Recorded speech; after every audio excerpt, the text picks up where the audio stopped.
17 प्रत्येक वर्षाचं म्हणजे प्रश्नांमधले जे शब्द वापरले आहेत ते लिहून घ्यायचे मेन शब्द. जसा हिमालयावर प्रश्न विचारला तर हिमालय लिहा, गोदावरी नदीवर प्रश्न विचारला तर गोदावरी लिहा, कृष्णेवर प्रश्न विचारला तर कृष्णा लिहा आणि त्याला समराईज करा. समराईज करताना तुम्हाला दिसेल की तुम्हाला माहित होते की भूगोलामधले मेन टॉपिक व्यवस्थित तुम्हाला कोणते करायचे आहेत. म्हणजे हिमालय हा करायचाच आहे. त्याचबरोबर भारताचं हवामान, भारताच्या हवामानामध्ये मान्सूनवर प्रश्न असतो, त्याच्याशी निगडीत अल निनो, लानिना, अल निनो वगैरे या टॉपिकवर प्रश्न असतो. तर ते टॉपिक तुम्हाला समजणे आवश्यक आहे. गोदावरी कृष्णा नदीवर प्रश्न राहते, गंगा ब्रह्मपुत्रा वगैरे ह्या नद्या मिळून प्रश्न राहते. तर पेपर अनालिसिस महत्वाचं आहे. तर भूगोल, जॉग्राफीच्या ज्या बेसिक संकल्पना, भूगोलाचे जनक कोण म्हटले सांगा? इरॅटोस्थेनिस. तर बघा की भूगोल आहे, भूगोलाचे मग 2 प्रकार पाडतो. म्हणजे आता 3 प्रकार पडले आहेत, पण मेन 2 प्रकार कोणते कोणते भूगोलाचे? मानवी भूगोल आणि प्राकृतिक भूगोल, त्याला भौतिक भूगोल पण म्हटलं जातं. म्हणजे ब्रांचेस ऑफ जॉग्राफी म्हणून भूगोलाच्या 2 महत्वाच्या ब्रांचेस कोणत्या कोणत्या? ह्युमन जॉग्राफी आणि फिजिकल जॉग्राफी. प्राकृतिक भूगोल आणि कोणता? मानवी भूगोल. आणि तिसरा आणखी एक याच्याबद्दल ब्रँच इव्हॉल्व झाले, जे आजकाल तुम्ही अभ्यास करता, पर्यावरण म्हणून. त्याला आपण जैविक भूगोल म्हणतो. म्हणजे बघा की मनुष्याशी निगडीत मनुष्याची लोकसंख्या, मनुष्याच्या बघा की आर्थिक व्यवहार, सामाजिक व्यवहार, राजकीय व्यवहार याचा सगळ्यांचा अभ्यास आपण कोणत्या भूगोलामध्ये करू? मानवी भूगोल. त्यातल्या त्यात प्राकृतिक भूगोलामध्ये पृथ्वी, सूर्यमाला, त्यातल्या त्यात हवामान, हवामानासोबतच आपलं सागर, हे सगळं याचा अभ्यास करतो. म्हणजे कोणता भूगोल? तर प्राकृतिक भूगोल. तर बघा की मानवी भूगोल आपला हे सोशल सायन्सचे जे सब्जेक्ट आहेत, जसा तुम्हाला समाजशास्त्र आला, राज्यशास्त्र आला, त्याच्याशी निगडीत कोणता? तो आहे मानवी भूगोल. आणि प्राकृतिक भूगोल it's related to the natural sciences. Natural सायन्समध्ये तुमच्या कधी बायोलॉजी येते, केमिस्ट्री येते, फिजिक्स येते, कॉस्मॉलॉजी येते, सॉइल जॉग्राफी येते. हे सगळं काय की नॅचरल सायन्सेस. म्हणजे आता साधारणतः सायन्सेस आपण 2 गटामध्ये, एक सोशल सायन्स आणि दुसरा कोणता? Natural science. तर सोशल सायन्समध्ये पॉलिटिकल सायन्स झालं तुमचं, राज्यशास्त्र, समाजशास्त्र, हे झालं सोशल सायन्स. आणि त्याच्या तुलनेमध्ये नॅचरल सायन्सेस म्हणजे तुमचा biology, zoology, physics, cosmology, meteorology, chemistry वगैरे हे सगळं काय झालं तर नॅचरल सायन्सेस. तर भूगोल असा सब्जेक्ट आहे की याच्यामध्ये तुम्ही सायन्सचे सब्जेक्ट अभ्यास करता आणि त्यातल्या त्यात आर्ट्सचे पण सब्जेक्ट अभ्यास करता. म्हणजे मिक्स तुम्ही या ठिकाणी अभ्यास करता. तर म्हणूनच हे बघा एनसीईआरटी मधनं उचललेलं, म्हणजे 11व्या वर्गाची एनसीईआरटी आहे, त्याला आपण बायबल ऑफ जॉग्राफी म्हणू शकतो. 11व्या वर्गात 2 एनसीईआरटी आहेत, एक फंडामेंटल ऑफ फिजिकल जॉग्राफी आणि दुसरा इंडिया फिजिकल. आता प्रॉब्लेम आहे की दोन्ही एनसीईआरटी मराठीमध्ये अवेलेबल नाही, तर तुम्ही हिंदीत वाचू शकता, इंग्रजीतही वाचू शकता. कुठला टॉपिक नाही समजला एनसीईआरटी मधला आणि कठीण आहे थोडी समजायला, तर तुम्ही म्हणजे ऍटलिस्ट राज्यसेवाल्यांनी एनसीईआरटी रेफर करायला पाहिजे. परंतु त्रास असा आहे की तो मराठीत अवेलेबल नाही, हिंदीमधले शब्द आणखी कठीण होऊन जातात, इंग्रजीत वाचणं आम्हाला थोडं कठीण होईल. पण इंग्रजीत जर शक्य असेल तर राज्यसेवाल्यांनी एनसीईआरटी 11 स्टँडर्डची फंडामेंटल ऑफ फिजिकल जॉग्राफी वाचायची. त्याच्यामधलाच हा सगळा म्हणजे स्लाइड उचललेली आहे. तर बघा मानवी भूगोलाच्या ह्या सगळ्या ब्रांचेस झाल्या, प्राकृतिक भूगोलाच्या ब्रांचेस झाला. आता बघा की मानवी भूगोल म्हणजे मानवाचा आणि त्याच्या आजूबाजूच्या ज्या पर्यावरणाचा एक सहसंबंध आहे, त्याच्यामधनं काही चॅलेंजेस निर्माण झालेले आहेत. ते म्हणजे प्रदूषण, पर्यावरणीय समस्या. तर प्रदूषण, पर्यावरणीय समस्या, त्याचबरोबर प्राण्यांविषयी आणि त्याचबरोबर काही की वनस्पतीविषयी यांचा अभ्यास करणारा एक तिसरी ब्रांच तयार झाली भूगोलाची, ती म्हणजे कोणता? जैविक भूगोल. म्हणजे आता जर मला कोणी विचारलं उद्या जाऊन इंटरव्ह्यूमध्ये की भूगोलाचे किती ब्रांचेस आहेत, मुख्य ब्रांचेस सांगा, तुम्ही एक सांगाल कोणती? प्राकृतिक, दुसरं मानवी आणि तिसरं जैविक भूगोल. बायोजिओग्राफी आपण म्हणतो. फिजिकल जॉग्राफी, ह्युमन जॉग्राफी आणि बायोजिओग्राफी. फिजिकल जॉग्राफीमध्ये काय अभ्यास कराल तुम्ही? हवामानशास्त्र, सागरशास्त्र, त्याचबरोबर तिकडे मृदाशास्त्र, हे सगळे फिजिकल जॉग्राफीमध्ये अभ्यास कराल.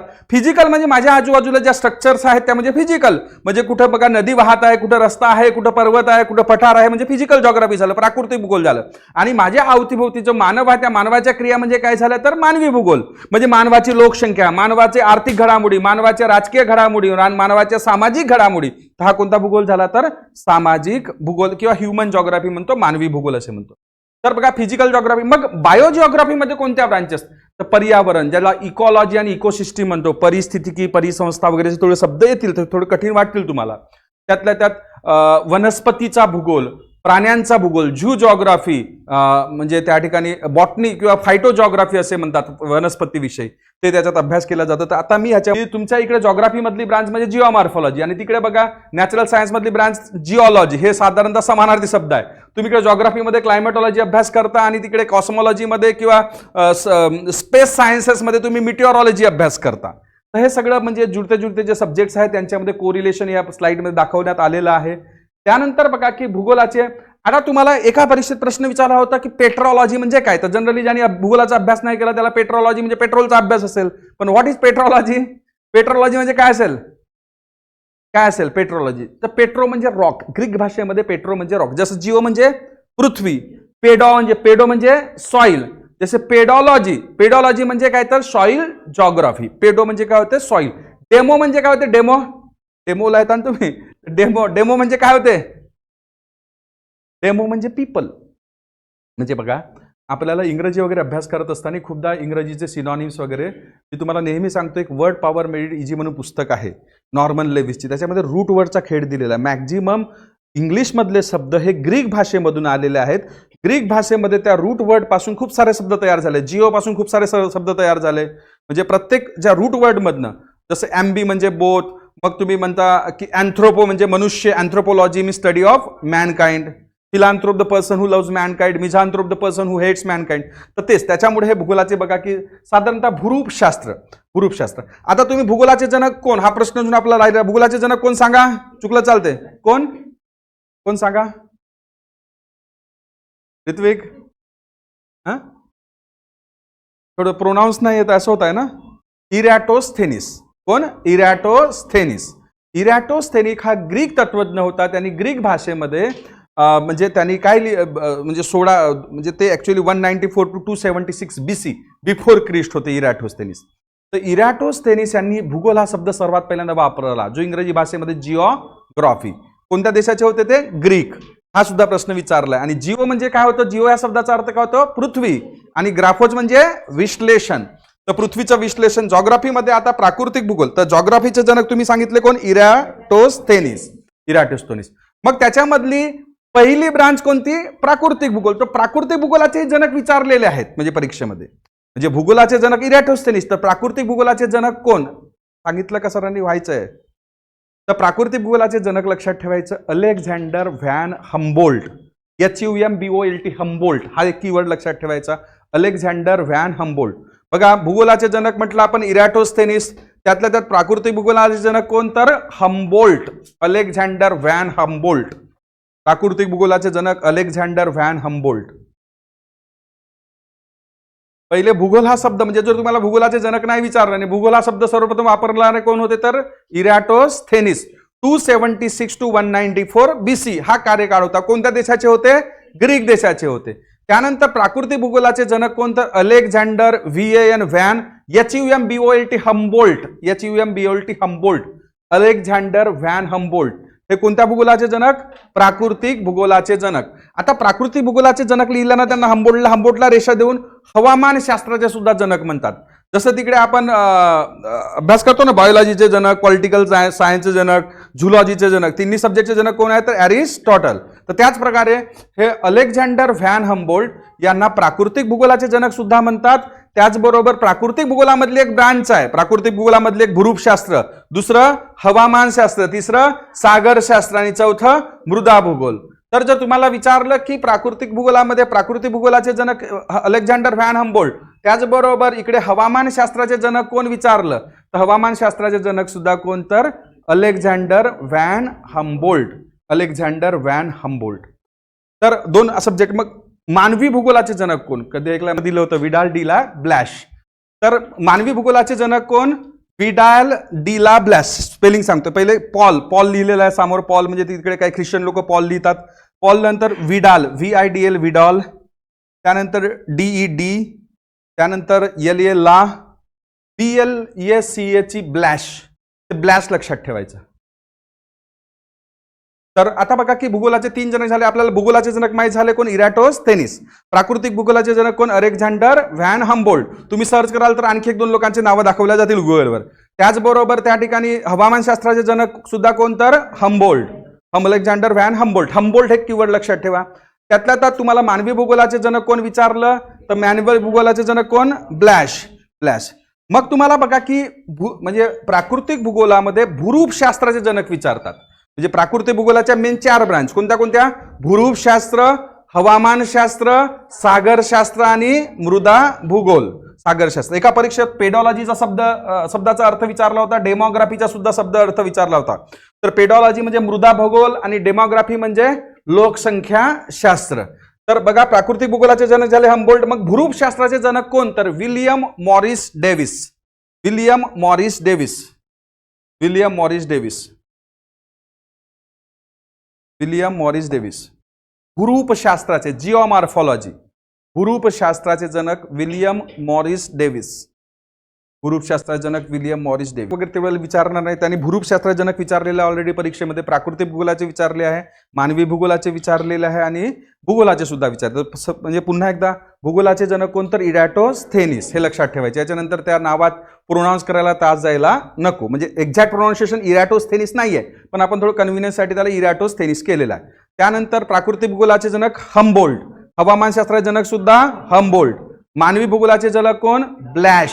ब्लॅश लक्षात ठेवायचं, मानवी भूगोलाचे जनक. आणि भूरूपशास्त्राचे जनक कोण? तर विलियम मॉरिस डेव्हिस. भूगोलाच्या, प्राकृतिक भूगोलाचे ब्रांचेस तुम्हाला माहित आहे, ते रुपेश सर तुम्हाला शिकवतीलच. त्याचबरोबर मानवी भूगोलाचे जे ब्रांचेस आहेत त्याच्यामध्ये डेमोग्राफी, पॉप्युलेशन जॉग्राफी याच्यावर प्रश्न विचारलेला होता. डेमोग्राफी या शब्दाचा अर्थ काय होतो? डेमो म्हणजे पीपल, ग्राफोज मीन्स डिस्क्रिप्शन, तर लोकसंख्या भूगोल असा त्याचा अर्थ होतो. नंतर आपण तिसरी ब्रांच या ठिकाणी तयार केली ती म्हणजे कोणती? जैविक भूगोल, ज्याच्यामध्ये तुम्ही इकॉलॉजी आणि इकोसिस्टीम. इकॉलॉजी आणि इकोसिस्टीम हा पर्यावरणाशी निगडीत आहे. म्हणजे पर्यावरणाच्या पुस्तकावर कधी कधी इकॉलॉजी हा सुद्धा लिहिलेला असतो.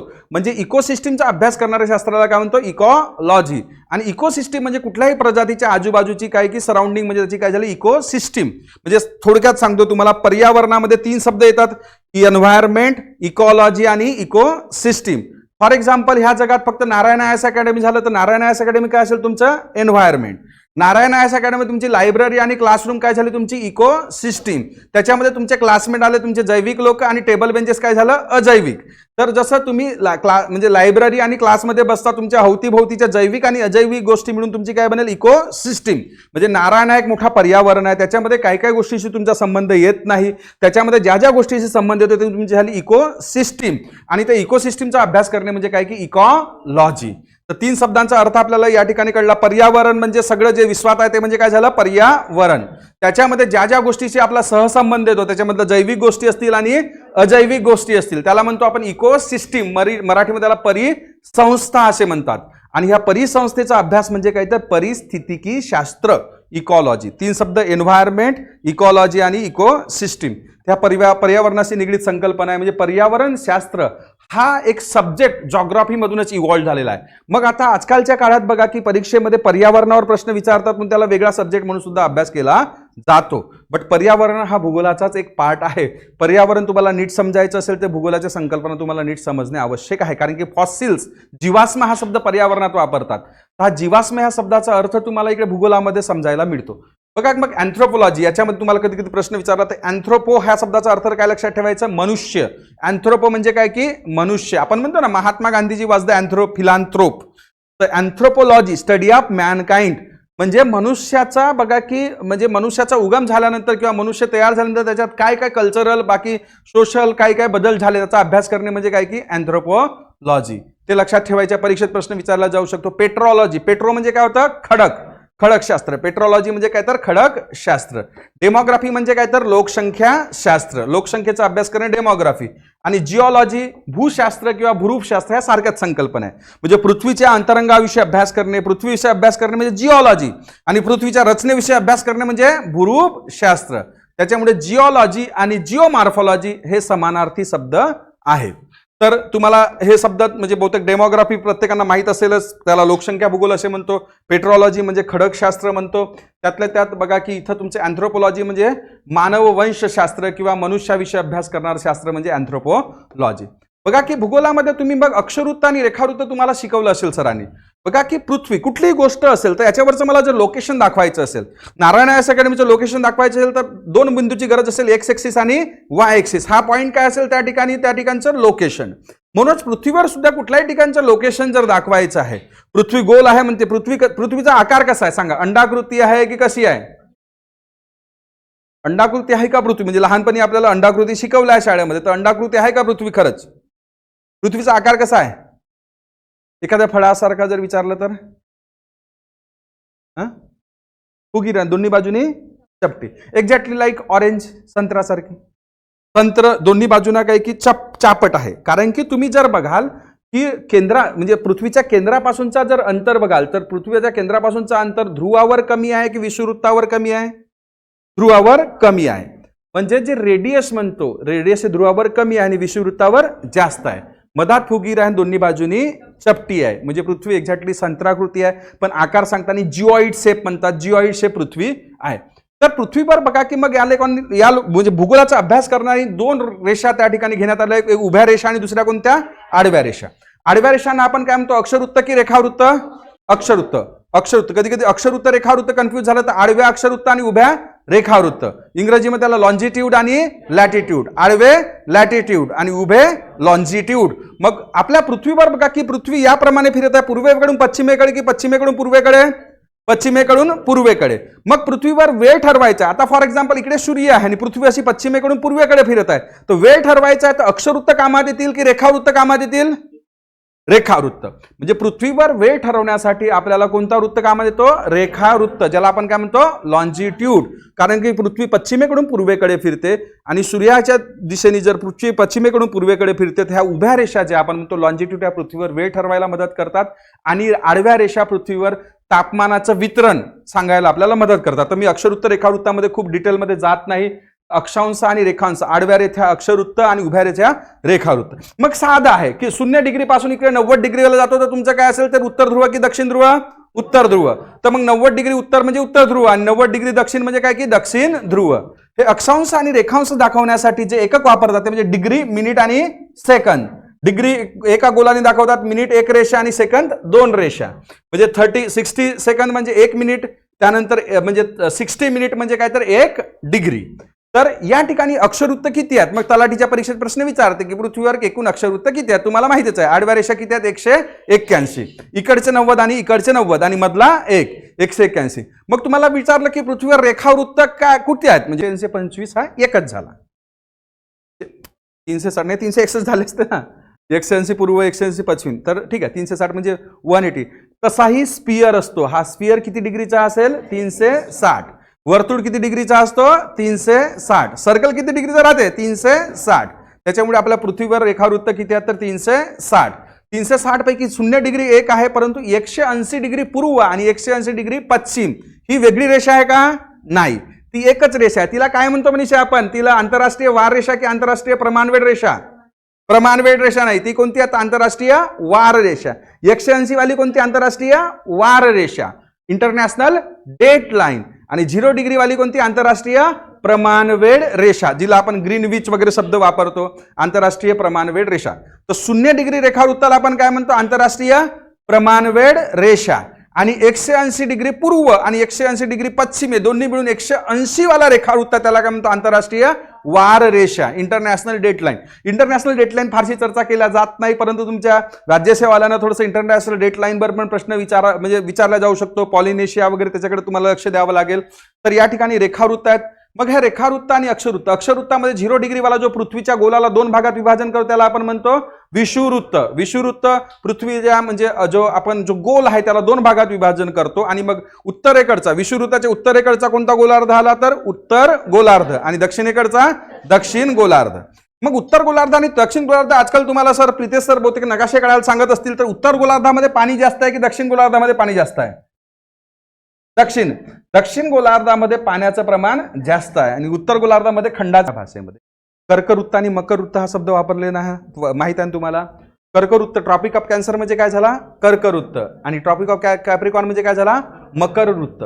तर बघा की आता तुमची हळूहळू काय की त्या ठिकाणी थंडी कमी होत जाईल की वाढत जाईल? कमी होत जाईल. सरासरी भारतात थंडी काय होत जाईल? कमी होत जाईल 14 जानेवारी नंतर. तर 14 जानेवारी नंतर सूर्य हा दक्षिण गोलार्धाकडून त्याचा उत्तर गोलार्धाकडे प्रवास चालू होता. 14 जानेवारीपासून सूर्य हा मकर राशीमधून कर्क राशीकडे प्रवास चालू करतो. त्याच्यामुळे मकर संक्रांत साजरी केली जाते. किती तारखेला? 14 जानेवारीला.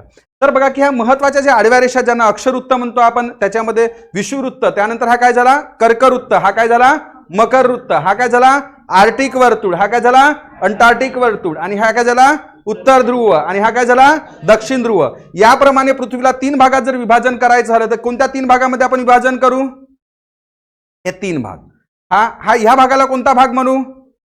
उष्णकटिबंधीय भाग, याला काय म्हणू आपण? उष्णकटिबंधीय भाग. कर्कवृत्त आणि मकरवृत्त याच्यामधल्या भागाला काय म्हणतो आपण? उष्णकटिबंधीय भाग. मग तुम्हाला शब्द येतात उष्णकटिबंधीय सदाहरित अरण्य, उष्णकटिबंधीय पानझडी अरण्य, tropical deciduous forest, tropical semi evergreen forest, tropical evergreen forest, ते शब्द इथूनच तयार होतात. ठीक आहे. मग आपण अभ्यास करताना काही प्रश्नांचे अनालिसिस करताना विषुववृत्तीय वने, मग हा विषुववृत्तीय वने काय किंवा म्हणजे उष्णकटिबंधीय वने, हा शब्द, तेच शब्द थोडेसे त्रास देतात सुरुवातीला, ते हळूहळू संकल्पना क्लिअर होईल आणि ते शब्द सुद्धा क्लिअर होईल. हा कोणता भाग म्हणू आपण? उष्णकटिबंधीय भाग. हा समशीतोष्ण भाग आणि हा शीतकटिबंधीय. याचा अर्थ काय तर कर्कवृत्त आणि मकरवृत्त. कर्कवृत्त बघा, कर्कवृत्त मकरवृत्त तुम्हाला होईल सर, शिकवतील, अजून एखाद दिवस मी शिकवून घेईन शेवटी काल, परंतु आता त्यात मी खूप बेसिकवर जात नाही. तर कर्कवृत्त आणि मकरवृत्त याच्या मधला भागामध्ये उष्णता जास्त असते की कमी असते? जास्त असते. त्याच्यामुळे या भागाला काय म्हणू आपण? उष्णकटिबंधीय भाग. मग कर्कवृत्त आणि त्याचबरोबर आर्टिक वर्तुळ आणि मकरवृत्त आणि अंटार्क्टिक वर्तुळ या भागामध्ये तापमान काय की ॲव्हरेज असते, म्हणजे समशीतोष्ण, काही प्रमाणात उष्ण आणि काही प्रमाणात काय शीत. हा काय झाला? समशीतोष्ण. आणि हा कोणता? शीतकटिबंधीय. म्हणजे 66.5 डिग्री उत्तर किंवा 66.5 डिग्री दक्षिण, याच्यानंतर समोर ध्रुवाकडे गेल्यावर तुमचा कोणता भाग तयार होतो? त्या ठिकाणी शीतकटिबंधीय. तर पृथ्वीचं अक्षरुत्तीय विस्तारानुसार 3 भागामध्ये विभाजन करतो: उष्णकटिबंधीय भाग, समशीतोष्ण भाग आणि शीतकटिबंधीय भाग. हा हीट सरप्लस झोन आहे आणि हा हीट काय झाला? Deficit zone. आता बघा की प्रॉब्लेम हा होता की 0 डिग्री वाली रेषा कोणती घ्यायची, कोण ठरवेल? कारण की 360 डिग्री आहे, म्हणजे विषुववृत्त ठरवायला काही प्रॉब्लेम नाही, कारण की जो गोल पृथ्वीला 2 अर्धगोलामध्ये विभाजन करतो तो काय झाला? विषुववृत्त. परंतु कोणती रेषा आहे 360 पैकी अशी कोणती रेषा आहे? ते आंतरराष्ट्रीय प्रमाणवेळ रेषा घ्यायचं किंवा 0 डिग्री घ्यायचं, हे कसं ठरवायचं किंवा कसं ठरवलं असेल? याच्यावर झालं का क्लासमध्ये चर्चा? तर बघा, 0 डिग्री वाली ज्याला आपण प्राईम मेरिडियन म्हणतो, आंतरराष्ट्रीय प्रमाणवेळ रेषा म्हणतो, ग्रीनविच टाइम लाईन सुद्धा तिला म्हणतो, ती रेषा ठरवायचं कसं झालं की 1823 की 1723चा काळ होता. त्या काळामध्ये जगावर सगळं राज्य कुणाचं होतं? इंग्रजांचं, ब्रिटिशांचं राज्य होतं. मग ब्रिटनमध्ये त्या काळात सुद्धा म्हणजे 1700 काही म्हणजे 18व्या शतकात जो ब्रिटन ह्या देशामध्ये 18व्या शतकामध्येच म्हणजे औद्योगिक क्रांती झाली, जे आपल्याकडे उद्योगाची क्रांती 1950 नंतर जे सुरू झाली, ते त्यांच्याकडे 18व्या शतकात म्हणजे 1750 1760 मध्ये वगैरे त्या काळामध्ये त्या ठिकाणी औद्योगिक क्रांती झाली. आणि ब्रिटनमध्ये त्या काळामध्ये बघा की अंतराळ विज्ञान वगैरे हे त्या काळात डेव्हलप होणं चालू झालं. म्हणजे ब्रिटिश मेट्रोलॉजिकल डिपार्टमेंट, ब्रिटिश हवामान विभागाचं जे कार्यालय आहे ग्रीनविच ह्या शहरामध्ये आहे. आता जगावर राज्य ब्रिटिशांचं होतं, तर मग त्यांनी काय केलं की आपल्याच गावातून जाणारं किंवा आपल्याच देशातून जाणारी रेषा काय ठरवली? 0 डिग्री. आता हे 0 डिग्री ठरली, समजा हा ब्रिटिश ग्रीनविच हे शहर, समजा लंडन शहर साध्या भाषेमध्ये, लंडन मधून जाणारी रेषा, ग्रीनविच मधून जाणारी रेषा काय झाली? 0 डिग्री. रेखावृत्त की अक्षरवृत्त? रेखावृत्त. मग त्याच्या या बाजूला गेलं तर पूर्व होईल की पश्चिम होईल? पश्चिम. आणि या भागाला गेलं तर पूर्व. म्हणजे इकडे 0 डिग्री, 1 डिग्री, 2 डिग्री, 3 डिग्री असं 180 डिग्री म्हणजे ईस्ट आणि 180 डिग्री वेस्ट. तर 180 डिग्री पश्चिम आणि 180 डिग्री पूर्व ही रेषा मग एका ठिकाणी जुळली. आता ही रेषेला काय त्यांनी नाव दिलं? मग आंतरराष्ट्रीय वार रेषा. असं म्हटलं की ती रेषा ओलांडली की रविवारचा काय होईल? सोमवार होईल. मग आता बघा की ती रेषा जर एखाद्या शहरावरून जात आहे तर त्या शहराचा सोमवार का रविवार ठरणार नाही, 31 की 1 जानेवारी ठरणार नाही. त्याच्यामुळे काय केलं यांनी? आंतरराष्ट्रीय वार रेषा ही आंतरराष्ट्रीय वार रेषा काय केलं? झिगझॅग स्वरूपात बनवायला. झिगझॅग म्हणजे बघा की अशी बनवली, ही आंतरराष्ट्रीय वार रेषा. म्हणजे आंतरराष्ट्रीय वार रेषा का बरं ही अशी बनवण्यात आली? झिगझॅग बनवण्याचं कारण म्हणजे की आंतरराष्ट्रीय वार रेषा जे आहे इथं मधात काही काही आयलँड आहेत, फिजी, टोंगा वगैरे असे कर्मेडिक वगैरे आयलँड आहेत. तिकडे UPSC मध्ये प्रिलिम्समध्ये प्रश्न विचारतात की इंटरनॅशनल डेटलाईनच्या पूर्वेकडे असलेले आयलँड कुठले, पश्चिमेकडे असलेले आयलँड कुठले, पूर्वेकडले आयलँड, तेवढं आपण डिटेल जायची गरज नाही. परंतु 180 डिग्री ईस्ट आणि वेस्ट हे कोणत्या महासागरातून जात असेल? कोणता महासागर असेल? हा पॅसिफिक महासागर. आणि पॅसिफिक महासागरामधून जाते आणि तिला झिगझॅग स्वरूपात काढण्याचं कारण ती जे आंतरराष्ट्रीय वार रेषा आहे कुठल्याही आयलँड मधून जायला नको. मग आम्ही UPSC वाल्यांना शिकवतो की आंतरराष्ट्रीय वार रेषाच्या पश्चिमेकडे आहेत Kiribati island, Fiji island, Tonga island, Samoa वगैरे हे आयलँड कोणत्या भागात आहेत? तर पूर्वेकडे आहेत. पण इथं आपल्याला तेवढा अभ्यास करायचं गरज नाही. तर आंतरराष्ट्रीय प्रमाणवेळ रेषा, इथं तारीख रेषा लिहिला वार रेषा म्हणतात. 2 रेषा आपल्याला माहित झाली. आंतरराष्ट्रीय प्रमाणवेळ रेषा कोणत्या शहरामधून जाते? ग्रीनविच. ग्रीनविच मध्ये शहरामधून जाणारी आंतरराष्ट्रीय प्रमाणवेळ रेषा, आणि आपण आंतरराष्ट्रीय प्रमाणवेळ रेषा जे ग्रीनविच शहरामधून जाते तिची आपण पूर्व बाजूला आहे की पश्चिम बाजूला आहे भारत? पूर्व भागेला. म्हणजे त्याच्यामुळे बघा की भारताचा जो रेखावृत्तीय विस्तार जो असेल, भारताचा हा रेखावृत्तीय विस्तार कसा असेल, म्हणजे रेखावृत्तीय विस्तार पूर्व असेल की पश्चिम असेल? पूर्व. जसं आता भारत झाला तर 68 डिग्री पूर्व ते 97 डिग्री पूर्व. खूपदा काय म्हणते मग परीक्षेत प्रश्न विचारते की भारताचा अति पश्चिमेकडचा रेखावृत्त कोणता? 68 डिग्री पूर्व लिहिला राहते, नाही चुकला आहे म्हणे, कारण की पश्चिम दिशा आहे म्हणे भारताची. तर तसं नाही, तर हे काय येईल दोन्ही? पूर्व. का बरं पूर्व? कोणाच्या पूर्वेला आहे? आंतरराष्ट्रीय प्रमाणवेळ रेषा किंवा ज्याला आपण ग्रीनविच टाइम लाईन, त्याच्या कोणत्या दिशेला आहेत? पूर्वेकडचे रेखावृत्त पूर्व मोजू. मग जसं भारताचा अक्षवृत्तीय विस्तार कोणाला माहित आहे? झाला असेल एखाद लेक्चर. 8 degree 4 minute. आता 8 डिग्री 4 मिनिट पूर्व की उत्तर की दक्षिण? हा, इथंच कन्फ्युज होते काय की उत्तर. जरी ते भारताच्या दक्षिणेला असेल परंतु ते कोणत्या गोलार्धामध्ये आहे? उत्तर गोलार्ध. तर उत्तर गोलार्धामध्ये अक्षवृत्तीय विस्तार उत्तर मोजला जातो आणि दक्षिण गोलार्धामध्ये दक्षिण. आंतरराष्ट्रीय प्रमाणवेळ रेषेच्या पूर्वेकडचा भाग पूर्व रेखावृत्त आणि पश्चिमेकडचा पश्चिम रेखावृत्त. मग तुम्हाला विचारलं लंडन आणि दिल्ली मधला किती तासाचा फरक आहे? 5.5 तास. ते कसं ठरलं बघा की साधारणतः 360 डिग्री पृथ्वीला फिरायला किती तास लागतात? 360 डिग्री फिरायला किती तास लागतात? 24 तास. म्हणजे एका तासात पृथ्वी किती फिरते? तर 15 डिग्री. म्हणजे 15 डिग्रीचा भाग पृथ्वी किती तासात फिरते? तर एका तासात 15. म्हणजे 30 डिग्रीचा भाग किती तासात फिरेल? तर 2 तासात. मग 45 डिग्री किती तासात फिरेल पृथ्वी? 3 तासात. 60 डिग्री किती तासात? 4 तासात. 5 डिग्री किती म्हणजे 75 डिग्री किती तासात? 5 तासात.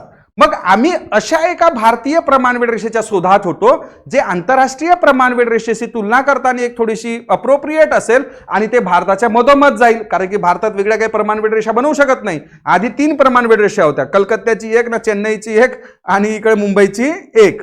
परंतु बघा की अशा प्रमाणवेळ रेषेच्या शोधात होतो. मग आम्ही काय केलं की 75 डिग्री जर घेतलं तर लंडन आणि इकडे आपल्याकडचा फरक किती तासाचा आला असता? 5 तास. आणि जर 90 डिग्री घेतलं असतं तर किती तासाचा आला असता? 6 तास. तर 75 डिग्री इकडे गेलं असतं आणि 90 डिग्री इकडे गेलं असतं. मग आता प्रत्येक ठिकाणची वेळ ठरायला थोडंसं कठीण गेलं असतं. त्याच्यामुळे आपण 15 डिग्रीचा अर्धा म्हणजे किती? 7.5. आम्ही 75 मध्ये 7.5 मिळवले तर किती होतात? 82 डिग्री 30 मिनिट. म्हणजे तुम्हाला जर विचारलं की भारताची प्रमाणवेळ रेषा का बरं 82 डिग्री 30 मिनिट पूर्व घेण्यात आली, त्याचं कारण काय? म्हणजे आंतरराष्ट्रीय प्रमाणवेळ रेषेशी वेळ तुलना करताना थोडं सोपं जाईल. म्हणजे एक इव्हन नंबरमध्ये येईल, व्यवस्थित नंबरमध्ये येईल 5.5 तास. आणि दुसरं म्हणजे ही रेषा भारताच्या जवळपास मधोमध जाते. तरी सुद्धा तुम्ही जर बघाल याच्यामध्ये आणि याच्यामध्ये किती तासाचा फरक आहे? 2 तास. कारण की 30 डिग्रीचा फरक आहे, 2 तासाचा फरक आहे. हा 2 तासाचा फरक म्हणण्यापेक्षा 116 मिनिटाचा फरक आहे. 116 मिनिटाचा. परीक्षेत प्रश्न विचारतात की तुमचा गुजरात मधला एक खेळ आणि तिकडे अरुणाचल प्रदेश मधला एक खेळ, याच्यामध्ये किती तासाचा फरक आहे? तर 2 तास. 116 मिनिट. ह्या प्रमाणवेळ रेषेनुसार उत्तर पूर्व राज्यातील काही राज्यांना त्रास जातो. म्हणजे त्यांच्या घड्याळमध्ये जर म्हणजे सकाळचे काय असतील तर 12 वाजले असतील, म्हणजे यांच्या घड्याळ, फॉर एक्झाम्पल अरुणाचल प्रदेशमध्ये आपण फिरायला गेलो, तिथे आपल्या घड्याळमध्ये काय की 5 वाजले असतील सकाळचे, पण त्यांच्याकडे पहाट झाली असेल की म्हणजे 3 वाजताची कंडिशन असेल, म्हणजे त्यांच्याकडे समोर असेल, दिल्लीच्या समोर असतील की मागे असतील? समोर आहे. तर काय होते की त्यांच्या घड्याळमध्ये सकाळचे समजा 5 वाजलेले असतील परंतु 6 वाजेची ऊन निघलेली राहते. घड्याळमध्ये 6 वाजलं असेल तर 7 वाजताची ऊन निघलेली राहते. आणि त्यांचं म्हणजे संध्याकाळी समजा 7 वाजलेले असतील तर तिकडे 7 वाजले असेल तर काय ती 8 वाजताची रात्र झालेली. त्यांच्यामुळे त्यांच्या वर्किंग अवर्समध्ये फरक पडतो. म्हणजे रोजचा अर्धा 1 तास त्यांचा वेस्ट जातो. सकाळची एनर्जी वेस्ट जात आहे आणि संध्याकाळ लवकर, म्हणजे तिकडे ते प्रॉब्लेम त्या उत्तर पूर्व राज्यांना म्हणजे तो प्रॉब्लेम फेस करावा लागतो आहे. म्हणून उत्तर पूर्व राज्यांसाठी चाय बागान प्रमाणवेळ रेषेची मागणी भरपूर काळापासून सुरू आहे, परंतु ते शक्य नाही प्रॅक्टिकली. चाय बागान प्रमाणवेळ रेषा तिकडे ब्रिटिशांच्या काळात चर्चा केल्या जायच्या. म्हणूनच ब्रिटिशांच्या काळामध्ये भारताच्या बघा इथली एक प्रमाणवेळ रेषा होती, इथली एक प्रमाणवेळ रेषा होती आणि इथली एक प्रमाणवेळ रेषा होती. कारण की बघा 30 डिग्रीच्या भागासाठी एकच प्रमाणवेळ. काही काही देशामध्ये बघा की त्यांचा जर विस्तार बघाल तर तिकडे 70 75 डिग्रीचा आहे. रशियासारख्या देशांचे, त्यांच्या देशामध्ये एक प्रमाणवेळ रेषा काही शक्य नाही. तर चाय बागान प्रमाणवेळ रेषा त्याच्यात मी डिटेल जात नाही, परंतु उत्तर पूर्व राज्यांसाठी चायबागान प्रमाणवेळ रेषेची मागणी वाढत चाललेली आहे, कारण की त्यांचं म्हणणं आहे की आमच्याकडे लवकर सूर्य उगवतो, परंतु घड्याळामध्ये काय की वेळ जरा मागचीच असते, त्याच्यामुळे आमचं काय की एनर्जी त्या ठिकाणी लॉस्ट होते, म्हणून ते वेगळ्या म्हणजे चायबागान प्रमाणवेळ रेषा त्याची मागणी ऊर्जा वाचवण्यासाठी आणि उत्पादकता सुधारण्यासाठी त्याची मागणी करत आहेत. एखाद वेळ तुमच्या राज्यसेवेच्या पूर्व परीक्षेत प्रश्न विचारला जाऊ शकतो. आणि राज्यसेवेच्या मुख्य परीक्षेत प्रश्न कसे राहतील, UPSC 2011ला 12ला 13ला वगैरे जे प्रश्न विचारायचे तशा प्रकारचे प्रश्न राज्यसेवेला राहतील. आता UPSC जॉग्राफीमध्ये खूप अॅनालिटिकल प्रश्न विचारते आताच्या काळामध्ये, 25च्या काळामध्ये, परंतु 2011, 12, 13 त्या काळामध्ये UPSC सरळ discuss the continental drift theory of Alfred वेगनरचा भूखंड वहनाचा सिद्धांत याच्याविषयी विश्लेषण द्या, तसे प्रश्न राज्यसेवा विचारेल. म्हणजे राज्यसेवा थोडा फॅक्च्युअल पॅटर्न फॉलो करेल मुख्य परीक्षेमध्ये, कारण की तुम्हाला आता राज्यसेवा मुख्य परीक्षेचा अभ्यास करण्यासाठी काही रेफरन्स घ्यायला काही प्रश्नपत्रिका नाही. तर प्रश्नपत्रिका रेफर करायचं झालं तर 2015, 2016, 17, 18 त्या काळातल्या प्रश्नपत्रिका तुम्ही रेफर करू शकाल. आताही भूगोलामध्ये राज्यसेवा मुख्य परीक्षा UPSC मुख्य परीक्षेमध्ये प्रश्न विचारतात, primary rock, igneous rock discuss करा. हा 2023चा UPSC मेन्सचा जॉग्राफी मधला प्रश्न आहे आणि एकदम बेसिक प्रश्न आहे. Discuss the primary rock. Primary rock म्हणजे कोणता रॉक, तर म्हणजे तुम्ही खडक जर चर्चा कराल तर खडकांचे 3 प्रकार, कोणता अग्निजन्य खडक, स्तरित खडक आणि रूपांतरित खडक. अग्निजन्य खडक या खडकाला कोणता खडक असे म्हणतो आपण, प्राथमिक खडक. ते चायबागान प्रमाणवेळ रेषा याच्यावर डिस्कस केलं जातं. मग तुम्हाला बघा की सूर्यग्रहण, चंद्रग्रहण शिकवतील, रुपेश सर शिकवतील, प्रितेश सर शिकवतील, 2 जॉग्राफीची फॅकल्टी तुमच्याकडे आहेत. अजून काय पाहिजे, ठीक आहे. तर हा काय झाला सूर्यग्रहणामध्ये साधारणतः माहीत पाहिजे, म्हणजे आज तुम्ही घरी जाल की बाबा जॉग्राफीचा क्लास करून आला तर सूर्यग्रहणाच्या वेळेस कोणाच्या मधात कोण येते, सूर्य आणि पृथ्वी याच्या मधात काय येईल, चंद्र. त्यावेळेस सूर्याला ग्रहण लागेल ना, म्हणजे सूर्याचा भाग दिसणार नाही. तसंच बघा की चंद्रग्रहणाच्या वेळेस म्हणजे कुणाच्या मधात कोण येतो, चंद्र आणि सूर्य याच्या मधात काय येते, पृथ्वी. म्हणजे पृथ्वीची सावली कोणावर पडेल, चंद्रावर, आणि त्या ठिकाणी कोणतं ग्रहण होईल, तर चंद्रग्रहण. तर साध्या भाषेत सूर्यग्रहण, आता मी खूप डिटेल जात नाही तर हा सूर्यग्रहण चंद्रग्रहण शिकवायलाच प्रोफेसर एक लेक्चर घेतील समजा. तर सूर्यग्रहणामध्ये कोणाच्या मधात कोण येतो, सूर्य आणि पृथ्वीच्या मधात काय येते, चंद्र. आणि चंद्रग्रहणाच्या वेळेस सूर्य आणि चंद्र याच्या मधात काय आहे, पृथ्वी. तर ते तुम्ही थोडक्यात घरी जाऊन अभ्यास करून घ्याल. बघा की सोलर इक्लिप्स वगैरे याच्यामध्ये आपण फारसं डिटेल जात नाही, आपण आपल्या संकल्पना सुरू करू. सर्वप्रथम बघा की भूगोल अभ्यास करताना तुम्ही मन्नारचा आखात हा शब्द ऐकलाय, मन्नारच्या आखातासोबत मेक्सिकोचा आखात हा शब्द ऐकलाय, मेक्सिकोचं आखात हे जगातील सर्वात मोठं आखात. Largest gulf in the world is a gulf of Mexico. Gulf of Mexico कोणत्या खंडात असेल प्राजक्ता, उत्तर अमेरिका आणि दक्षिण अमेरिकेच्या मधात मेक्सिकोचं आखात तुम्हाला दिसेल, हे मेक्सिकोचं आखात. तर तुम्ही कॉपी ज्या करायच्या म्हणजे जॉग्राफीसाठी कुठल्याही सब्जेक्टसाठी विदाऊट लाईन्स कॉपी करायच्या. भूगोलाचा अभ्यास करताना ॲटलास सोबत ठेवायचा, विदाऊट ॲटलास भूगोलाचा अभ्यास करायचा नाही.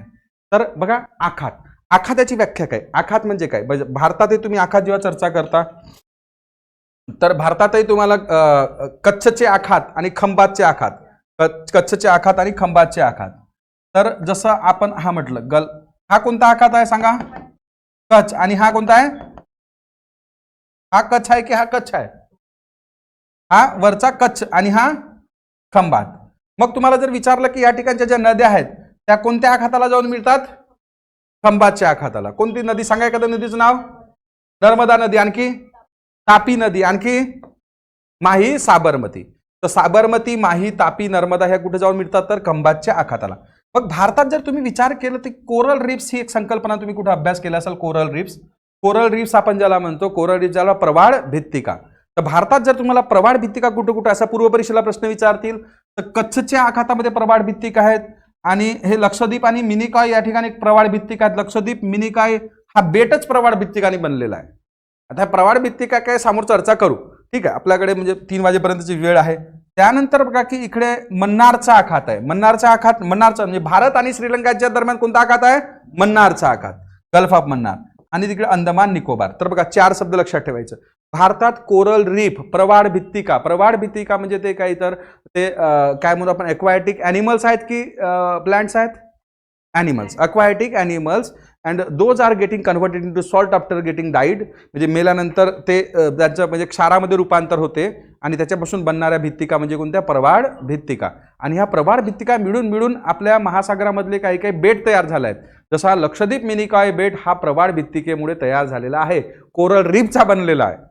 जगातली सर्वात मोठी कोरल रीफ म्हणजे कोणत्या देशामध्ये, आठवा, ऑस्ट्रेलियामध्ये. Very good. ऑस्ट्रेलियामध्ये असलेली कोणती आहे, ग्रेट बॅरियर रीफ. ठीक आहे. तर या ठिकाणी कोरल रीफ आपण जेव्हा चर्चा करतो तर या ठिकाणी का बरं कोरल रीफ नाही, म्हणजे आपला मुद्दा का बरं 4 ठिकाणी कोरल रीफ आहे. कुठं कुठं सांगा, गल्फ ऑफ कच्छ, ते कच्छचे आखात, मन्नारचे आखात, लक्षद्वीप मिनिकॉय आणि अंदमान निकोबार. आणि खंबातच्या, मग ते काय करतील प्रश्न म्हणत, आणि खंबातचा आखात हा सुद्धा ऑप्शन देतील. खंबातच्या आखातामध्ये कोरल रीफ नाही, त्याचं कारण काय असेल सांगा. समोरच आहे, तुम्ही सांगितलं आन्सर आहे मनीषा, नद्या. त्या नद्या आहेत, त्यांनी काय झालं, तिथं जी कोरल रीफ बनतही असेल तर तिला ते वॉश आउट करत असतील, त्याच्यामुळे खंबातच्या आखातामध्ये कोरल रीफ नाही, कोरल रीफ नाही. असं थोडं लक्षात ठेवायचं, त्याच्यामुळे आपल्याला ऑप्शन मधनं इलिमिनेट करता येईल. तर 4 ठिकाणी कोरल रीफ आहेत. सांगा सांगा कोणत्या कोणत्या 4 ठिकाणी, कच्छचे आखात, मन्नारचे आखात, लक्षद्वीप मिनिकॉय आणि अंदमान निकोबार, या 4 ठिकाणी. मग आखात म्हणजे काय, तर असा समुद्राचा भाग जो तिन्ही बाजूनी कशाने व्यापलेला आहे, जमिनीने व्यापलेला आहे. आणि त्याचं काय नॅरो माउथ आहे की वाईड माउथ आहे असं विचारलं तर नॅरो माउथ म्हणजे काय की त्याचं एक निमुडत तोंड आहे, असं आपण नॅरो माउथ असं म्हणतो. तर आपण आखात या शब्दाची म्हणजे एक व्याख्या करू, असा समुद्राचा भाग जो तिन्ही बाजूनी कशाने व्यापलेला आहे, जमिनीने व्यापलेला आहे आणि त्याचं निमुडत तोंड आहे किंवा कमी भागामध्ये समुद्राला जोडतो, त्याला आपण नॅरो माउथ, हा इंग्रजीमध्ये ठीक वाटते, having narrow mouth, that is called as the gulf. आखात. आखातासारखाच एक शब्द आहे बघा, बे. What is the difference between the बे अँड गल्फ, जर विचारलं तुम्हाला प्रश्न तर पहिले गल्फ आपल्याला म्हणजे क्लिअर झालेला आहे. गल्फ म्हणजे काय, असा समुद्राचा भाग जो तिन्ही बाजूनी कशाने व्यापलेला आहे, जमिनीने व्यापला, त्याला काय म्हणतो आपण, आखात. जगातील सर्वात मोठा आखात कोणतं, मेक्सिकोचं आखात. भारत आणि श्रीलंकामध्ये असलेलं आखात कोणतं, मन्नारचं आखात. आणि तुम्ही तापी, नर्मदा त्या नद्या कुठे जाऊन मिळतात, कोणत्या आखातामध्ये, खंबातचं आखात. त्यानंतर आखातानंतर बे म्हणजे काय, तर हा असाच भाग, परंतु त्याचा मुख काय असेल तर मोठं असेल. म्हणजे असा समुद्राचा भाग जो तिन्ही बाजूनी जमिनीने व्यापलेला आहे आणि ते मोठ्या महासागरात निघतो किंवा मोठ्या महासागराला जोडतो, अशा भागाला काय म्हणजे त्याचं तोंड काय असेल तर मोठं असेल, त्याला काय म्हणू आपण, बे. जसं उदाहरण काय की बे ऑफ बेंगॉल. तर बघा की बे आणि गल्फ याच्यामध्ये तुम्हाला बघा की या ठिकाणी फरक हा दिसेल की गल्फचं माउथ काय की छोटं आहे आणि बेचं माउथ काय की मोठं आहे. बे ऑफ बेंगॉल तुम्ही म्हणता. तर दोघांची व्याख्या सारखीच. असा समुद्राचा भाग जो तिन्ही बाजूने कशाने व्यापलेला आहे, जमिनीचे व्यापलेला आहे, परंतु त्याचं मुख किंवा त्याचं तोंड छोटं आहे, त्याला आपण काय म्हणतो, गल्फ. त्याला काय म्हणू आपण, आखात. आणि ज्याचं मुख मोठं आहे, मोठ्या समुद्राला जोडलेला असतो, मोठ्या महासागराला जोडलेला असतो, त्याला आपण म्हणतो बे. आणि त्याच्यात तुम्हाला बे ऑफ बेंगॉल. ह्या ठिकाणी बघा की 2 शब्दांचा अर्थ. त्यानंतर बघा की समुद्रधुनी हा शब्द तुम्ही ऐकला असेल खूपदा, समुद्रधुनी. आता समुद्रधुनी म्हणजे काय, जसं आपण म्हणतो भारत आणि श्रीलंका कोणत्या समुद्रधुनीने वेगळा झालाय, तर कोणत्या समुद्रधुनीने, पाकची समुद्रधुनी. मग तिकडे म्हणते ऑस्ट्रेलिया आणि तस्मानिया हे कोणत्या समुद्रधुनी, असे युपीएससीला प्रश्न विचारते. तर समुद्रधुनी म्हणजे काय, तर असा समुद्राचा भाग जो 2 खंडांना जोडतो की वेगळा करतो, वेगळा करतो. समुद्राचा भाग खंडांना काय करेल, वेगळा करेल. आणि कशाला जोडेल, 2 महासागरांना. असा समुद्राचा भाग जो 2 खंडांना वेगळा करतो आणि 2 महासागरांना जोडतो, त्याला काय म्हणतो आपण, समुद्रधुनी. भारत आणि श्रीलंका कोणत्या समुद्रधुनी वेगळा झालेला आहे, पाल्कच्या समुद्रधुनी, पाल्कच्या समुद्रधुनीनी. ऑस्ट्रेलिया आणि तस्मानिया कोणत्या समुद्रधुनी झाल्या, युपीएससी पूर्वपरीक्षेत प्रश्न विचारला होता, बास स्ट्रेट म्हणतात, BASS बास स्ट्रेट. असो, तर समुद्रधुनी हे कळलं. मग समुद्रधुनी सारखाच काय होते की उत्तर अमेरिका खंड आणि दक्षिण अमेरिका खंड, आता सर तुम्हाला भूगोल शिकवत आहे तर उत्तर अमेरिका व्हिज्युअलाइज होत असेल आकार, दक्षिण अमेरिकेचा सुद्धा आकार तुम्हाला व्हिज्युअलाइज होत असेल, ते एकमेकांना जुळले आहेत छोट्याशा लँडनी जे जुळल्या त्याला काय म्हणतात, त्याला म्हणतात इस्थमस. म्हणजे बेचा उलट काय का, सॉरी समुद्रधुनीचं उलट काय तर इस्थमस. बघा सर्वप्रथम आपण काय म्हटलं, आखात सगळ्यांना लक्षात राहील. असा समुद्राचा भाग जो तिन्ही बाजूंनी कशाने व्यापलेला आहे, जमिनीने व्यापलेला आहे, त्याला काय म्हणतो आपण, आखात. आणि तशाच भागाला बे केव्हा म्हणू, त्याचं मुख केव्हा काय असेल, मोठं असेल. मोठ्या महासागरांत जो मिळत असेल तर त्याला आपण काय म्हणतो, बे.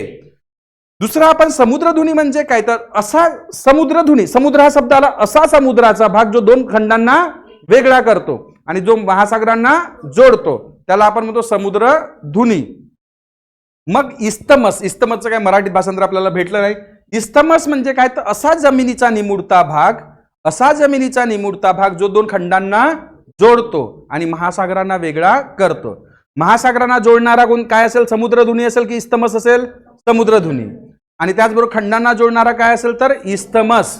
जसा उत्तर अमेरिका खंड जर बघाल आणि दक्षिण अमेरिका खंड हे एकमेकांना जोडलेले आहेत, त्या इस्तमसचं नाव काय सांगा, इस्तमसचं नाव काय. उत्तर अमेरिका खंड आणि विचारतील प्रश्न, उत्तर अमेरिका खंड आणि दक्षिण अमेरिका खंड ह्या ज्या इस्तमसनी जोडलेल्या आहेत त्या इस्तमसचं नाव काय. मॅपमध्ये भेटतंय का नाव, बघा, Panama, isthmus of Panama. North America and South America are attached by isthmus of Panama. उत्तर अमेरिका खंड आणि दक्षिण अमेरिका खंड जो निमुळत्या जमिनीने जोडलेला त्याला काय म्हणू आपण, isthmus of Panama. Isthmus of Panama याच्यावर प्रश्न बनवला जाऊ शकतो, इस्तमस ऑफ पनामा. जगातलं सर्वात मोठं आखात सांगा कोणतं, मेक्सिकोचं आखात, मेक्सिकोचं आखात. आणि भारत आणि श्रीलंकामध्ये असलेलं आखात कोणतं, मन्नारचं आखात, मन्नारचं आखात. तुम्हाला काय विचारले जाईल प्रश्न की उत्तर अमेरिका खंड आणि दक्षिण अमेरिका खंड ज्या इस्तमसने जोडलेल्या त्याला काय म्हणू आपण, isthmus of Panama, isthmus of Panama. इस्तमसची व्याख्या काय सांगाल, दोन खंडांना जोडतो आणि दोन महासागरांना वेगळा करतो असा जमिनीचा निमुळता भाग त्याला काय म्हणू आपण, इस्तमस. समुद्रधुनीची व्याख्या सांगा, दोन समुद्रांना जोडतो आणि दोन खंडांना वेगळा करतो असा निमुळता पाण्याचा भाग त्याला आपण काय म्हणतो, समुद्रधुनी.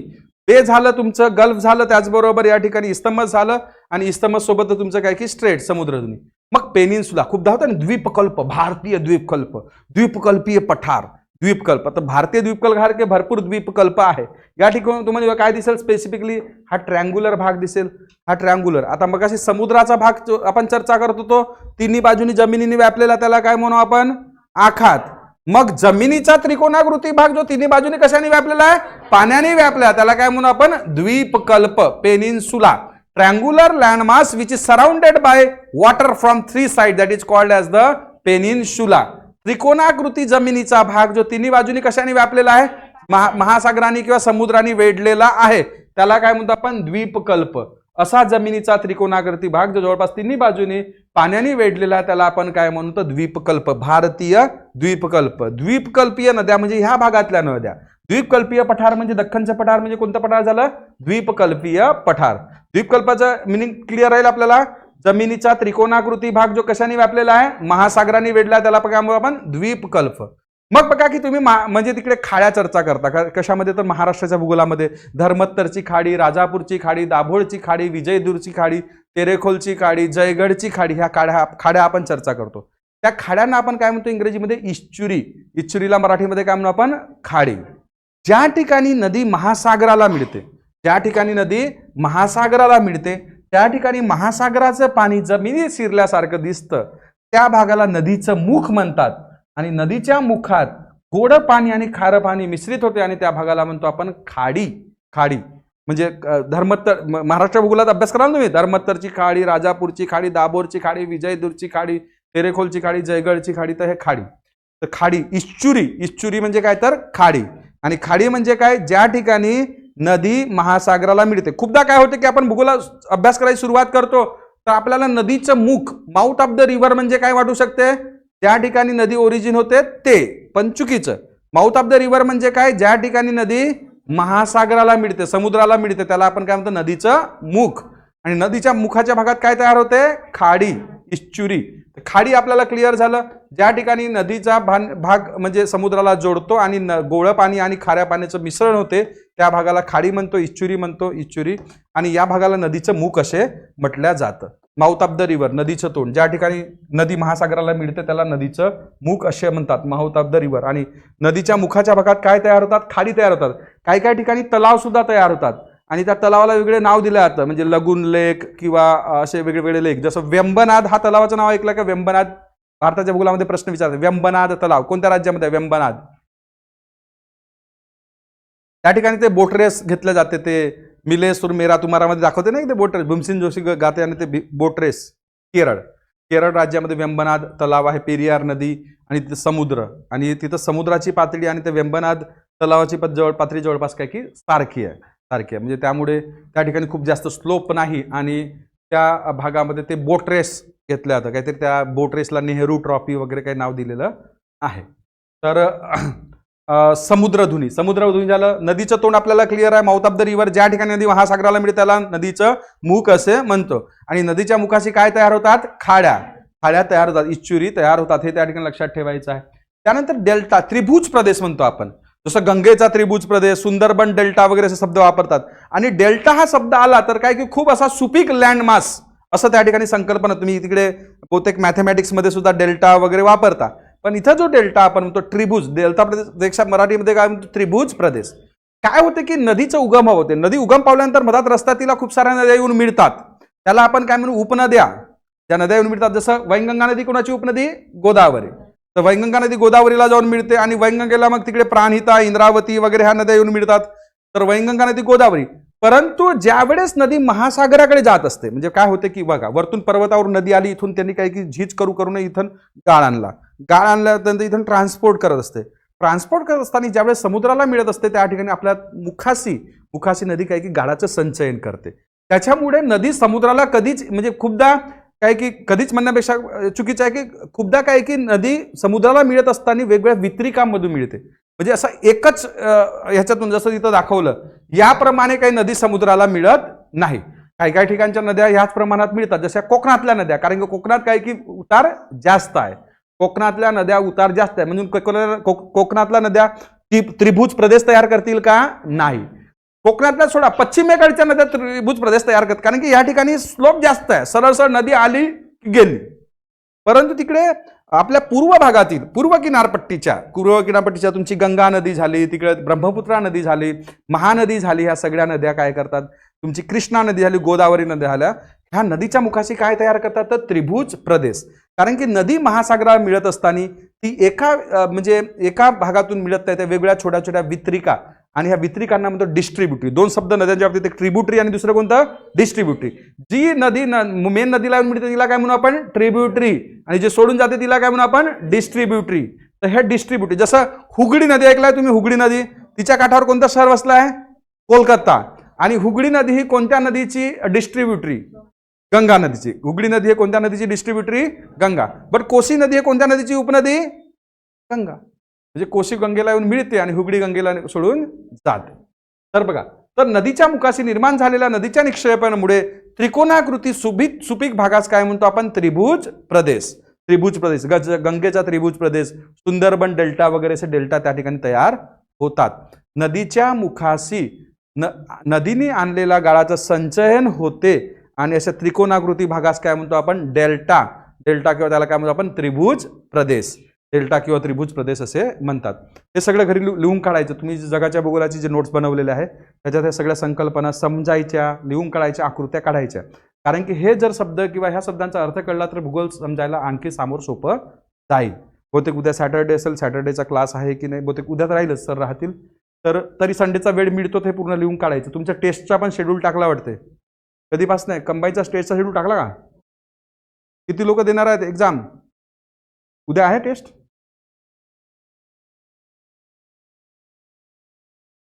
वीस बेटा उद्याच आहे ना, सॅटर्डे. 4 टेस्ट बनवले आहेत त्यांनी प्राजक्ताच्या काय मागणीनुसार. तर 4 उद्या, म्हणजे सॅटर्डे संडे आणि समोरचं सॅटर्डे संडे. आणि त्या व्यवस्थित द्या आणि प्रत्येक प्रश्नाचं व्यवस्थित विश्लेषण करा. जवळपास 400 प्रश्नाचं विश्लेषण केल्या तर त्याच्यातून 40 प्रश्न नाही फसतील. मूलभूत हक्कावर प्रश्न आहेच आहे, रिसेंटवाल्या घटना दुरुस्तीवर प्रश्न आहेच आहे, भाग आणि परिशिष्ट म्हणून प्रश्न आहेच आहे, इकडे गोदावरी नदीवर प्रश्न आहेच आहे, कारण का नाशिकचा कुंभमेळा वगैरे सगळं आहे. ठीक आहे, असो. तर आपण या ठिकाणी आपण जेव्हा चर्चा करतो डेल्टा त्रिभुज प्रदेश, त्या ठिकाणी नदी महासागराला मिळते, त्या ठिकाणी काय तयार होते? त्रिभुज प्रदेश. यापैकी संकल्पना, भरपूर संकल्पना तुम्ही ऐकलेल्या आहेत, फक्त त्याला ऑर्गनाइज एका पीपीटी मध्ये आज आपण चर्चा करतो. घरी हे लिहून काढा. सोमवारी मी तुमच्या कॉपी चेक करीन लिहिलेलं आहे का, जेणेकरून काही लिहून काढलं समजलं तर समोर तुम्हाला भूगोल समजायला काय की मदत होईल. गंगेचा डेल्टा आपण म्हणतो. जगातील सर्वात मोठा डेल्टा म्हणतात त्रिभुज प्रदेश कोणता, तर सुंदरबन डेल्टा. त्यानंतर दुआब. दुआब काय होते की दोन नद्यांच्या मधात बघा, आपण ज्यावेळेस नदी महासागराला मिळते त्यावेळेस वितरिका बनवते, तर त्या ठिकाणी त्रिभुज प्रदेश बनतो, कारण तिथे गाळाचं संचयन करते. परंतु पर्वतावरून येत असताना दोन नद्या बघा की दोन नद्यांच्या मधल्या सुपीक भागास, म्हणजे बघा तुम्ही तिकडे झेलम, चिनाब, रावी, बियास, सतलज ह्या कुणाच्या उपनद्या झाल्या, सिंधू नदी. सिंधू नंतर बघा की सिंधू नंतर ते झास्कर, सिंधू, झास्कर, झेलम, चिनाब, रावी, बियास, सतलज. शिकलं पाठ करून ठेवायचं. सिंधू नंतर कोणती, झास्कर नंतर झेलम, चिनाब, रावी, बियास आणि सतलज. तर या नद्या बघा की या नद्यांच्या भागात जरी त्या हिमालय पर्वताच्या भागातून वाहत असतील, त्यांच्या मधात सुद्धा काही सुपीक भाग तयार झालेला आहे, त्याला आपण काय म्हणतो, दोआब. दोआब म्हणजे दोन नद्यांच्या मधला भागास काय म्हणतो आपण, दुआब. जसं चेज दुआब असं येते, म्हणजे तुम्ही राज्यसेवेला प्रश्न विचारते चेज दुआब. चेज दुआब म्हणजे चिनाब आणि झेलम याच्या मधल्या दुआबास काय म्हणतो आपण, चेज दुआब. रेचना दुआब, रावी आणि चिनाब याच्यामधला कोणता, रेचना. बिस्त दुआब, बियास आणि सतलब याच्यामधला कोणता, बिस्त दुआब. तसे ते दुआबाचे नाव. दुआब म्हणजे काय, तर दोन व्याकरण सगळं ठीक आहे. दोन नद्यांच्या मधल्या भागास काय म्हणतो आपण, दुआब. जसं आता तुम्हाला सांगितलं की चेज दुआब म्हणजे चिनाब आणि झेलम, बिस्त म्हणजे बियास आणि सतलज, पारी दुआब म्हणजे बियास आणि रावी, पारी दुआब. तर दुआब या शब्दाचा अर्थ आपल्याला कळलेला आहे की दुआब म्हणजे नदीच्या दोन प्रवाहामधली जमीन म्हणजे काय असेल तर दुआब. सोपा आहे त्या ठिकाणी. आणि जोड्याला प्रश्न विचारतील चेज, बारी वगैरे त्या नावावरून जायचं. चेज, CHEJ, चेज, चिनाब आणि झेलम. मग ओशियानिक करंट. ओशियानिक करंट हे खूपदा कठीण शब्द वापरला जातो की तिकडे महासागर शास्त्र तुम्ही चर्चा करता, ओशियानोग्राफी जेव्हा चर्चा करता, तसं बघा की तुम्हाला भूगोलाचे जनक म्हटलं तर कोण सांगा, इरॅटोस्थेनीस. प्राकृतिक भूगोलाचे जनक अलेक्झांडर हम्बोल्ट. हवामानशास्त्राचे जनक कोण, हम्बोल्ट. हवामानशास्त्राचे जनक सुद्धा कोणते, हम्बोल्ट. मग भूरूपशास्त्राचे जनक कोण, विलियम मॉरिस डेव्हिस. ज्या सिक्वेन्स मध्ये लिहिला त्या सिक्वेन्स मध्ये विचारावा.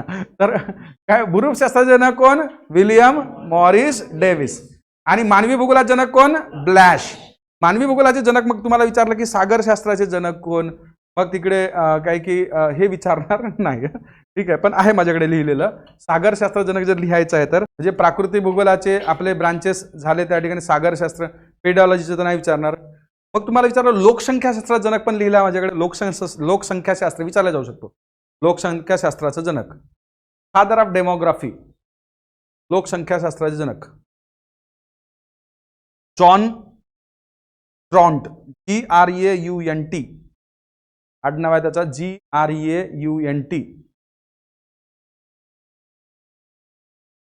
आपल्याकडे आता भरपूर जनक तयार झाले आहेत, पण सुरुवाती लक्षात ठेवा, भूगोलाचे जनक इरॅटोस्थेनीस, प्राकृतिक भूगोलाचे कोण, हम्बोल्ट, हवामानशास्त्राचे हम्बोल्ट, भूरूपशास्त्राचे डेव्हिस आणि मानवी भूगोलाचे ब्लॅश. आता ओशनोग्राफीचे लिहिले वगैरे तर त्याची संभावना कमी आहे. एखाद्या वेळ लोकसंख्याशास्त्राचा विचारला जाऊ शकतो, तर GRAUT ग्रॉट ते लक्षात ठेवायचं. तर समुद्रशास्त्राचे जनक पण लिहिला. समुद्रामध्ये बघा की काय होते, जसं नदीचा प्रवाह असते तसं समुद्रामध्ये बघा लाटा एका दिशेने येतात, एका दिशेला जातात. असं नाही होत की गोव्याच्या एका बीचवरची लाट इकडे येत आहे, दुसरी तिकडे झाली ना, तिकडे तिसरी तिकडे, एका दिशेने सगळ्या लाटा येतात. म्हणजे मुंबईच्या किनाऱ्यावर तुम्ही लाटा एका दिशेने येताना दिसतात. तर ह्या महासागराच्या लाटा एका दिशेने जो प्रवाह करतात त्याच्यात मोठ्या प्रमाणात शक्ती असते, त्याच्यामधून हायड्रो इलेक्ट्रिसिटी जनरेट करता येऊ शकते. टायडल एनर्जी म्हणतो, कोणी टाइड्स म्हणतात, टिडल म्हणतात किंवा टायडल म्हणतात. तर जे हाय टाइड्स आणि लो टाइड्स म्हणजे बघा मोठ्या प्रमाणात सागराच्या लाटा आल्या, पूर्ण वाहून घेऊन जातात आणि लाटा, आणि तिथं जर टर्बाईन तुम्ही म्हणजे लावलं तर टर्बाईन फिरवेल आणि इलेक्ट्रिसिटी जनरेट होईल, दॅट इज टिडल एनर्जी. तर टायडल एनर्जी आपण म्हणतो, जे टायडल एनर्जी किंवा लाटांवर होणारी निर्माण एनर्जी. तर ह्या महासागरातल्या लाटा किंवा महासागरातला जो पाणी आहे एका विशिष्ट दिशेला प्रवाह करतो, त्याला म्हणतो आपण ओशियानिक करंट, सागरी प्रवाह. मोठ्या प्रमाणात महासागरातील लाटा एका विशिष्ट दिशेला प्रवास करतात, त्याला काय म्हणतो, सागरी प्रवाह. मग काय होतं की समजा विषुववृत्ताकडून जाणाऱ्या सागरी लाटा गरम राहतील की थंड राहतील, गरम, म्हणून त्याला उष्ण सागरी प्रवाह म्हणतो की थंड सागरी प्रवाह, उष्ण सागरी प्रवाह. मग इकडे ध्रुवाकडून येणारा सागरी प्रवाह कसा असेल, थंड सागरी प्रवाह. आणि तिथं मग परीक्षेत प्रश्न विचारले तुम्हाला राज्यसेवेला की उष्ण सागरी प्रवाह आणि थंड सागरी प्रवाह किंवा उष्ण सागरी प्रवाहांच्या बाबतीत लिहा. तर मग बघा की ऑस्ट्रेलियन करंट असेल, ईस्ट ऑस्ट्रेलियन करंट असेल, हा उष्ण सागरी प्रवाह आहे, कारण की तो विषुववृत्ताकडून ध्रुवाकडे चालला. आणि वेस्ट ऑस्ट्रेलियन करंट म्हणजे पश्चिम भागातला हा कुठून चालला, ध्रुवाकडून विषुववृत्ताकडे, हा कसा असेल, गरम उष्ण असेल. उष्ण सागरी प्रवाह, थंड सागरी प्रवाह. मग लॅब्राडॉर करंट वगैरे हे सगळे तुमचे राज्यसेवाले टॉपिक आहे, आपल्याला कंबाईनला काही एवढं करंट विरंटवर काही जाणार नाही. उष्ण सागरी प्रवाह आणि थंड सागरी. तर सागरी प्रवाह म्हणजे काय, महासागरातल्या लाटा मोठ्या प्रमाणात एका विशिष्ट दिशेला प्रवास करतात, त्याला काय म्हणू आपण, सागरी प्रवाह, ओशियानिक करंट, सागरी प्रवाह. सागरी प्रवाहानंतर बघा की ट्रेंचेस, हा महासागराची संकल्पना आहे. जशा बघा की पर्वतामध्ये काय असतात, तर दऱ्या, त्याला आपण काय म्हणतो, व्हॅलीज. पर्वतामध्ये व्हॅलीज असतात ना, आणि खूपदा ह्या दऱ्या कशामुळे तयार होतात, तर नदीमुळे, नदीच्या प्रवाहामुळे दऱ्या तयार होतात. कधी कधी पर्वत बनताना सुद्धा दऱ्या तयार होतात. हिमालय पर्वत कसा तयार झाला, हिमालय पर्वत ज्या ठिकाणी त्या ठिकाणी एका काळी समुद्र होता.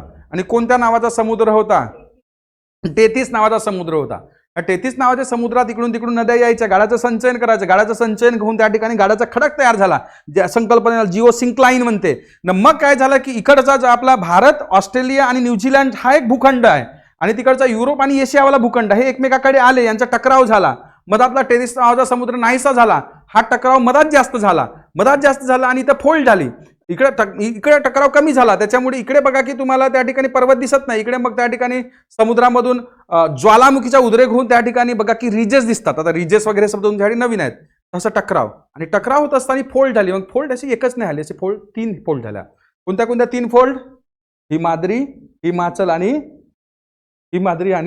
हिमाचल. मग शिवालिक काय झालं की बघा, हिमालयाची निर्मिती, ह्या फोल्ड झाल्या, ह्या 2 फोल्ड, पहिली फोल्ड कोणती, हिमाद्री, आणि दुसरी कोणती, हिमाचल. मग इथून नद्या वाहू लागल्या, ह्या नद्यांनी वाहून अजून इकडे संचयन केलं इथल्या गाळाचं, आणि तिसरी पर्वतरांग तयार झाली कोणती, शिवालिक. म्हणजे शिवालिक ही फोल्डिंगमुळे तयार नाही झालं. तर अशा प्रकारे हिमालय पर्वताची निर्मिती झाली. आपला जो पठारी भाग आहे, जो आपण ज्या जमिनीवर उभे आहोत, या ठिकाणी काय झालं की हा भारत, ऑस्ट्रेलिया, न्यूझीलंड उत्तरेकडे प्रवास करत असताना त्या ठिकाणी सेसेल्स आयलँड आहे. तुम्ही आफ्रिकेच्या बाजूला जर सेसेल्स आयलँड, सिस्ली म्हणतात किंवा सेसेल्स आयलँड म्हणतात, त्या ठिकाणी ज्वालामुखीचा उद्रेक सुरू होता. त्याच्यावर काय की भारत आला, आणि असा 27 वेळा ज्वालामुखीचा उद्रेक झाला. जवळपास 600 मीटर म्हणजे जवळपास अर्धा किलोमीटर हे जाडी वाढली. आणि हे जाडी वाढत असताना तिथं जे काही वनस्पती प्राणी होते ते आतमध्ये दबल्या गेलं, आणि ते वनस्पती दबल्या गेली, आणि त्या वनस्पतीवर हजारो वर्ष क्रिया होऊन आता काय बनला, आताच्या काळातला दगडी कोळसा. तर जवळपास दख्खनच्या पठाराची 600 मीटर उंची वाढली, आणि त्या ठिकाणी आणि दख्खनचा पठार कोणत्या क्रियेतून तयार झाला, ज्वालामुखी. आणि ज्वालामुखी एक तर केंद्रामधून होणार ज्वालामुखी केंद्रीय, आणि वेगळ्या भेगामधून होणार ज्वालामुखी भेगीय. दख्खनचा पठार कोणत्या ज्वालामुखीतून तयार झाला, भेगीय ज्वालामुखी. असो, ट्रेंचेस म्हणजे एक प्रकारे साध्या भाषेमध्ये समुद्रामधल्या दऱ्या म्हणजे काय, तर ट्रेंचेस. समुद्रामधल्या खोलगट भागांना किंवा दऱ्यांना काय म्हणतो आपण, ट्रेंचेस. जसं सर्वात जगातील उंच पर्वतरांग म्हणून कोणती, हिमालय, त्याच्यामधला सर्वात उंच शिखर कोणता, माउंट एव्हरेस्ट. माउंट एव्हरेस्टची उंची किती, 88-48, 8 ठीक आहे, 8848, 88-48 म्हणजे 8848 ते 8860. काही दिवसांनी आता येईल आपल्या पुस्तकामध्ये 8860. ती वाढत आहे, कारण की हे बघा वाढत आहे त्या प्रकारे. काही काळे 9000 जाईल, आणि अरवली 9000 वरही गेला होता. अरवली हिमालयापेक्षा, पण अरवली मग असं वृद्धावस्थामध्ये. अरवलीवरचं सर्वात उंच शिखर गुरु शिखर. किती आहे उंची, प्राजक्ता, 1728. गुरु शिखरची उंची किती, 1728. तर म्हणजे किती, जो 9000च्या वर होता तो किती, 1700 वर आला, कारण की हे उंची हळूहळू कमी होत गेली, आणि तो कितीवर आला, 1700. काही काळानं अरवली राहणारच नाही, हिमालयाच्या समोर तसं होईल, पण तो खूप समोरचा काळ, त्यावेळेस पृथ्वी राहते नाही राहत. मग हिमालय असं व्यवस्थित गेला तर मग इकडे भारतात काय की थंड हवेचं ठिकाण तयार होईल, पूर्ण भारतच थंड हवेचं ठिकाण होईल, कारण तिकडचे शीत वारे इकडे येतील. ठीक आहे, असं.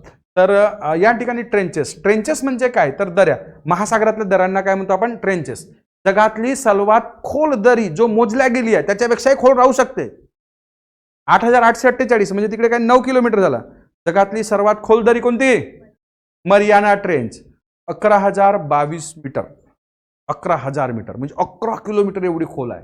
मरियाना गर्ता. ट्रेंचेसला मराठीमध्ये काय म्हणतात, गर्ता. शब्द थोडासा गर्ता लिहून घ्याल, ते ट्रान्सलेट करताना थोडंसं ते झालं असेल. तर ट्रेंचेसला आपण मराठीत काय म्हणू, आपण गर्ता. महासागरामधल्या खोल दऱ्यांना काय म्हणतो? गर्ता. सर्वात खोल महासागर विचारला तर कोणता? पॅसिफिक की अटलांटिक की हिंदी महासागर? पॅसिफिक. आणि पॅसिफिक महासागरातली सर्वात खोल दरी कोणती? मरियाना गर्ता. मग तुम्हाला विचारलं की हिंदी महासागरामधली सर्वात खोल दरी कोणती? माहिती आहे कुणाला? Java trench. जावा. हिंदी महासागरातली कोणती? जावा. आणि अटलांटिक म्हणजे विचारतील 3 महासागरामधली. हिंदी महासागरामधली जावा. पॅसिफिक महासागरामधली कोणती? मरियाना. आणि त्यातल्या त्यात तुम्हाला जर विचारलं की अटलांटिक महासागरामधली, असं तुम्हाला कधी जोड्या लावामध्ये प्रश्न विचारला तर पहिले पॅसिफिक मधली काय लिहिलं तुम्ही? मरियाना. हे काय तर गर्ता, ज्याला इंग्रजीमध्ये काय म्हणतो? ट्रेंचेस. पॅसिफिक मधली मरियाना.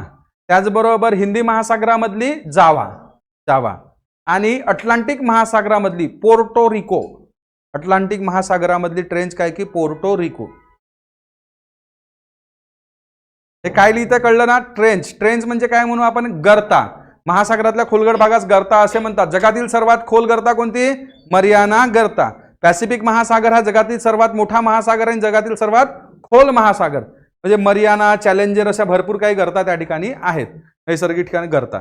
त्यानंतर सोनार हा शब्द कधी तुम्ही म्हणता? सोनार सिस्टीम. सायन्समध्ये प्रश्न विचारते की महासागराची खोली मोजण्यासाठी कोणत्या पद्धतीचा वापर केला जातो? सोनार सिस्टीम. महासागर, कारण की तेवढं आतमध्ये कोण जाईल? 11 किलोमीटर 12 किलोमीटर. तर महासागराची खोली मोजण्यासाठी वापरल्या जाणाऱ्या तंत्रज्ञानाला सोनार सिस्टीम असे म्हणतात. आणि सोनारचा फुल फॉर्म विचारू शकते कंबाईनच्या परीक्षेमध्ये, जनरल सायन्सच्या सेक्शनमध्ये. काय भूगोलाचे प्रश्न जनरल सायन्समध्ये येतात, जनरल सायन्सचे प्रश्न भूगोलामध्ये येतात. कारण की आधीच आपण चर्चा केलं की geography is a subject mix of the social science and general science. तर त्या ठिकाणी sonar, sound navigation and ranging. सोनारचा फुल फॉर्म लक्षात ठेवायचं, साऊंड नेव्हिगेशन अँड रेंजिंग. आणि मग रडारचा काय? सोनारचा जमला, पण रडारचा जमवून पहा, चुकलं चालते. Radio detection and ranging.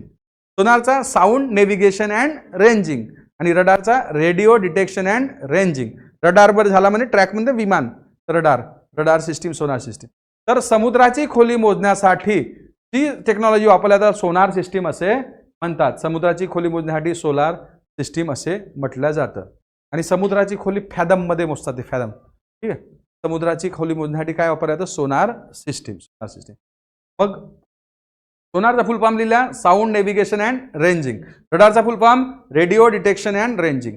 मग काय की महासागराच्या किनारपट्टी भागामध्ये, महासागराच्या किनारपट्टी भागामध्ये काही वेळेस वाळूचं संचयन होऊन महासागराचाच भाग समुद्रापासून थोडा वेगळा झाल्यासारखा दिसतो आणि तलावाचं स्वरूप प्राप्त होते. त्याला लगून असे म्हणतात. आणि त्याच्यापासून तयार होणाऱ्या तलावाला काय म्हणतात आपण? लगून तलाव. म्हणजे कसं होते बघा की आता फॉर एक्झाम्पल ही महासागर, हे म्हणजे जमिनीचा भाग आहे. ह्या जमिनीच्या भागामध्ये या ठिकाणी थोडी वाळूचं संचयन झालं. काही प्रमाणात जमीन होती आणि काही प्रमाणात वाळूचं संचयन झालं. आणि हा जो महासागराचा भाग हा मुख्य महासागरापासून वेगळा झाला दिसतो. आणि त्या मुख्य महासागरापासून वेगळा झालेल्या ह्या भागाला थोडं लहान झालं. ठीक आहे, मोठं काढू घ्या. तर ह्या मुख्य महासागरापासून थोडा वेगळा झाला दिसतो, तर याला काय म्हणतात? लगून. आणि जो तयार झालेल्या तलावाला काय म्हणतात? लगून तलाव. ऑब्व्हियसली तो खाऱ्या पाण्याचाच राहतो. लगून तलाव काय राहतो? खाऱ्या पाण्याचा. तर महासागराच्या किनारपट्टी म्हणजे खंडांच्या किनारपट्टी भागामध्ये, महासागराच्या किनारपट्टी भागामध्ये काही प्रमाणात वाळूचं संचयन होऊन काही भाग वेगळा होतो आणि मुख्य समुद्रापासून वेगळा झाल्यासारखा दिसतो. त्याला आपण लगून, आणि त्याच्यापासून तयार होणाऱ्या लेकला काय म्हणतो? लगून लेक.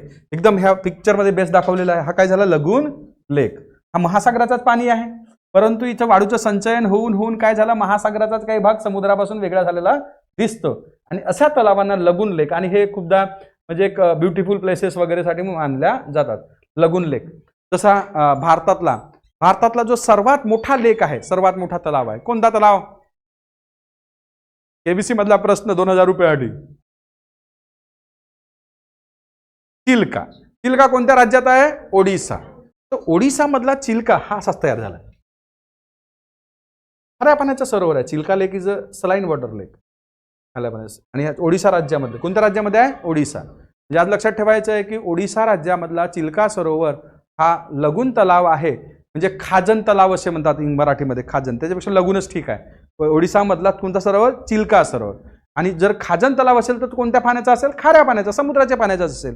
आणि भारतामधला सर्वात मोठा तलाव आहे. मग तुम्हाला जर विचारलं की भारतामधला सर्वात मोठा गोड्या पाण्याचा तलाव कोणता? लोणार नाही का? लोणार याच्यामुळे तयार झालं, उल्कापातामुळे तयार. उल्कापातामुळे तयार झालेला तलाव लोणार तलाव. गोड्या पाण्याचा तलाव उत्तरेकडे आहे, जम्मू काश्मीरमध्ये आहे.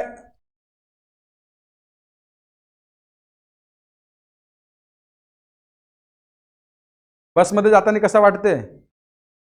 उलार वालार वाटते म्हणते. तर कोणता लेक आहे? Wular lake. Wular lake. Wular lake is a largest fresh water lake in India. तर उलर लेक, जम्मू काश्मीरमध्ये असलेला उलर तलाव हा सर्वात मोठा भारतातला गोड्या पाण्याचा तलाव. बघा, भारतातला खाऱ्या पाण्याचा तलाव विचारलं किंवा ओव्हरऑल सर्वात मोठा तलाव विचारलं तर कोणता? चिल्का तलाव. पण तुम्हाला कधी कधी प्रश्न विचारतात की भारतात खंडीय भागामधला सर्वात मोठा खाऱ्या पाण्याचा तलाव कोणता? वाचलाय कधी? खंडीय भाग राजस्थानमध्ये आहे. मीठ तयार केलं आता मोठ्या प्रमाणात इथं. भाजी झाल्यावर टाकता कापून. भाजी झाल्यावर काय टाकतं कापून? सांबार तलाव. सांबार तलाव जो आहे आजकाल 2-3 दिवस स्वयंपाक बनवून आमची बाई नव्हती तर त्याच्यामुळे आता सांबार आठवला. ठीक आहे. तर सांबार तलाव बघा की हा भारतातला सर्वात, म्हणजे प्रश्न काय विचारतील बघा, भारतातला सर्वात मोठा तलाव कोणता? चिल्का तलाव. भारतातला सर्वात मोठा खाऱ्या पाण्याचा तलाव कोणता? चिल्का तलाव. भारतातला सर्वात मोठा खंडीय भागातील, खंडांतर्गत, जमिनी अंतर्गत असलेला सर्वात मोठा खाऱ्या पाण्याचा तलाव कोणता विचारला तर सांबार तलाव. तर इनलँड सलाईन वॉटर लेक कोणता तर सांबार तलाव. आणि भारतातला सर्वात मोठा गोड्या पाण्याचा तलाव म्हणजे कोणता तर उलर. ठीक आहे, असो. तर लगून आपल्याला क्लिअर झालं की लगून काय म्हणते की समुद्रामध्ये काही ठिकाणी वाळूचं संचयन होऊन किनारपट्टी भागात समुद्राचा काही भाग वेगळा झाल्यासारखा दिसतो आणि तलावाचं रूप प्राप्त होते, त्याला लगून तलाव असे म्हणतात. लगून तलाव असे म्हणतात. म्हणजे तुम्ही घरी जाऊन प्रॉपर लिहून घ्याल तर पाणथळ भाग पाण्याच्या मोठ्या शरीरापासून वेगळा झालेला. थोडंसं शब्दरचना बरोबर नाही, मी सांगतो ते शब्दरचना लक्षात ठेवाल. बहुतेक हे मला व्हिडिओ पण अवेलेबल राहीलच, काही प्रॉब्लेम नाही. की समुद्राचा काही भाग किनारपट्टी भागात वाळूच्या संचयनामुळे समुद्रापासून, आता त्याची व्याख्या खूप, वाळूचे दांडे तयार होते ना, मग लगून तयार होते, लगून लेक, तेवढं काही डिटेल जात नाही. तर समुद्रापासून, मुख्य समुद्रापासून वेगळा होतो आणि त्याला तलावाचं स्वरूप प्राप्त होते आणि त्याला लगून तलाव. म्हणजे लगून तलाव हा समुद्राचाच एक भाग आहे. लगून तलाव हा जसा आखात समुद्राचा भाग आहे तसाच हा लगून तलाव सुद्धा समुद्राचाच एक भाग आहे. आणि असे लगून तलाव चिल्का लेक आहे. पुलिकत नाव ऐकलं? पुलिकत प्रश्न विचारते, म्हणजे परीक्षेत प्रश्न काय विचारते की पुलिकत लेक हा कोणत्या राज्यामध्ये आहे? चिल्का तलाव कोणत्या राज्यामध्ये आहे? ओडिशा. पुलिकत कुठे आहे? आंध्र प्रदेश की तामिळनाडू? प्रश्न विचारते, सर्च करा घरी जाऊन. आंध्र प्रदेश की तामिळनाडू मॅपमध्ये आता भेटून जाईल तुम्हाला पुलिकत. बघा पुलिकत भेटला का मॅपमध्ये? भारताचा भूगोल काढायचा, प्राकृतिक भूगोल किंवा राजकीय मध्ये पण भेटून जाईल. तामिळनाडू आणि आंध्र प्रदेशच्या मला चेक करा. आंध्र प्रदेश. पुलिकत तलाव हा कोणत्या राज्यामध्ये आहे तर आंध्र प्रदेश. तो सुद्धा लगून लेक आहे. वेंबनाथ भेटला का बा? त्या बाजूला जा. वेंबनाथ या पुलिकतच्या अपोजिट साईडला जा, त्या साईडला पश्चिम किनारपट्टी. भारताचा भूगोल काळ बेटा, भारताचा नकाशा. हा, केरळमध्ये असलेला कोणता तलाव आहे तर वेंबनाथ.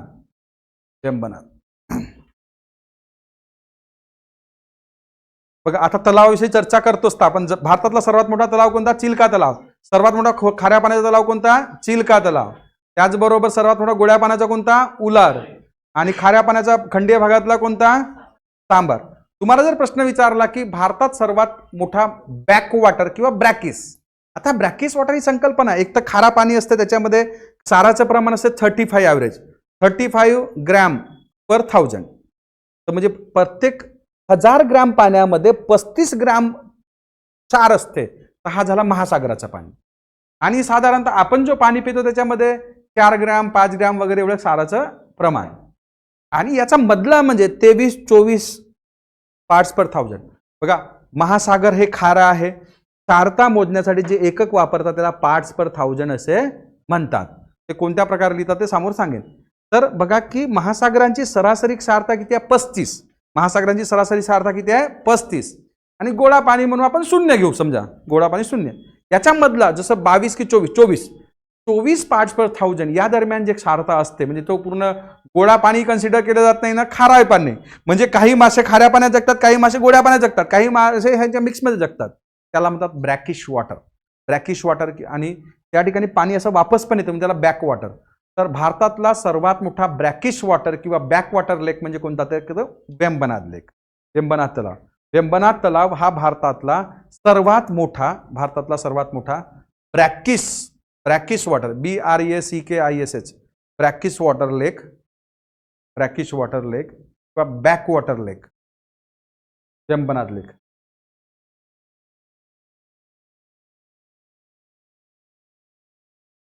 पृथ्वीवर बघा की काय होतं की पृथ्वीवर हे वारे वाहत असतात. उत्तर गोलार्धामध्ये वारे वाहत असताना हे उजवीकडे वळते आणि दक्षिण गोलार्धामध्ये वाहत असताना डावीकडे.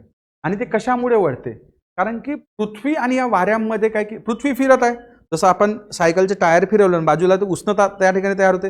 पृथ्वी फिरत असताना आजूबाजूच्या वातावरणाशी घर्षण होऊन जी उष्णता तयार होते आणि जी एक एनर्जी तयार होते, एनर्जीला म्हणतात कोरिओलिस फोर्स. वाऱ्यांची गती त्याच्यामुळेच, वाऱ्यांची दिशा त्याच्यामुळे बदलते. म्हणजे आता उत्तर गोलार्धामध्ये वारा जात आहे पृथ्वीवर, त्याचं उजवीकडे टर्न होते. कशामुळे, तर पृथ्वीच्या कोरिओलिस बलामुळे.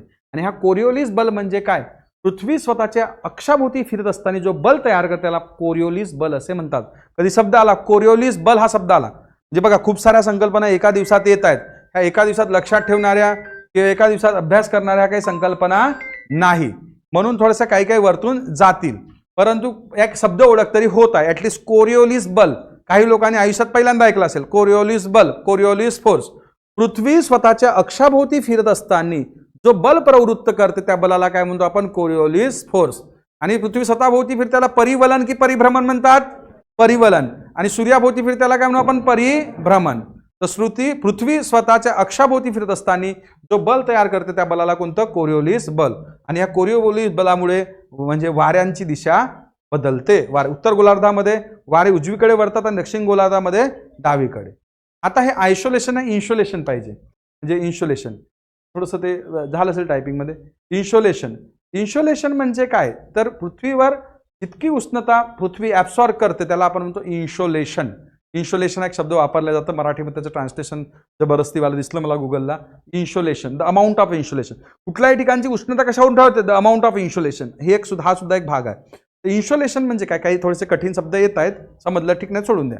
Insolation, amount of heat absorb over the earth surface is called as a insolation. जितकी उष्णता पृथ्वीद्वारे शोषल्या जाते त्याला आपण म्हणतो इन्सोलेशन. म्हणजे सूर्यापासून येणारी 100% उष्णता काही पृथ्वी स्वतःकडे काही की म्हणजे ॲब्सॉर्ब करत नाही, शोषण करत नाही. आणि पृथ्वीकडे सुद्धा उष्णता आणि ऊर्जा आहे. पृथ्वीच्या केंद्रस्थानी 6000 डिग्री सेल्सिअस टेम्परेचर आहे. सूर्याचा आणि पृथ्वीचा TTMM चालते, तू तेरा मैं मेरा.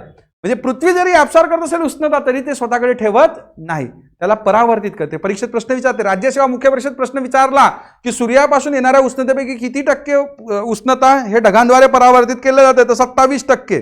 सूर्यापासून येणाऱ्या एक असिस्टंटच्या पूर्वपरीक्षेत म्हणजे गट ब च्या पूर्वपरीक्षेत प्रश्न विचारला की सूर्यापासून येणाऱ्या उष्णतेपैकी किती टक्के उष्णता पृथ्वी ॲब्सॉर्ब करते, किती टक्के ॲब्सॉर्ब करत असेल, 49 की 51%, तर 51%.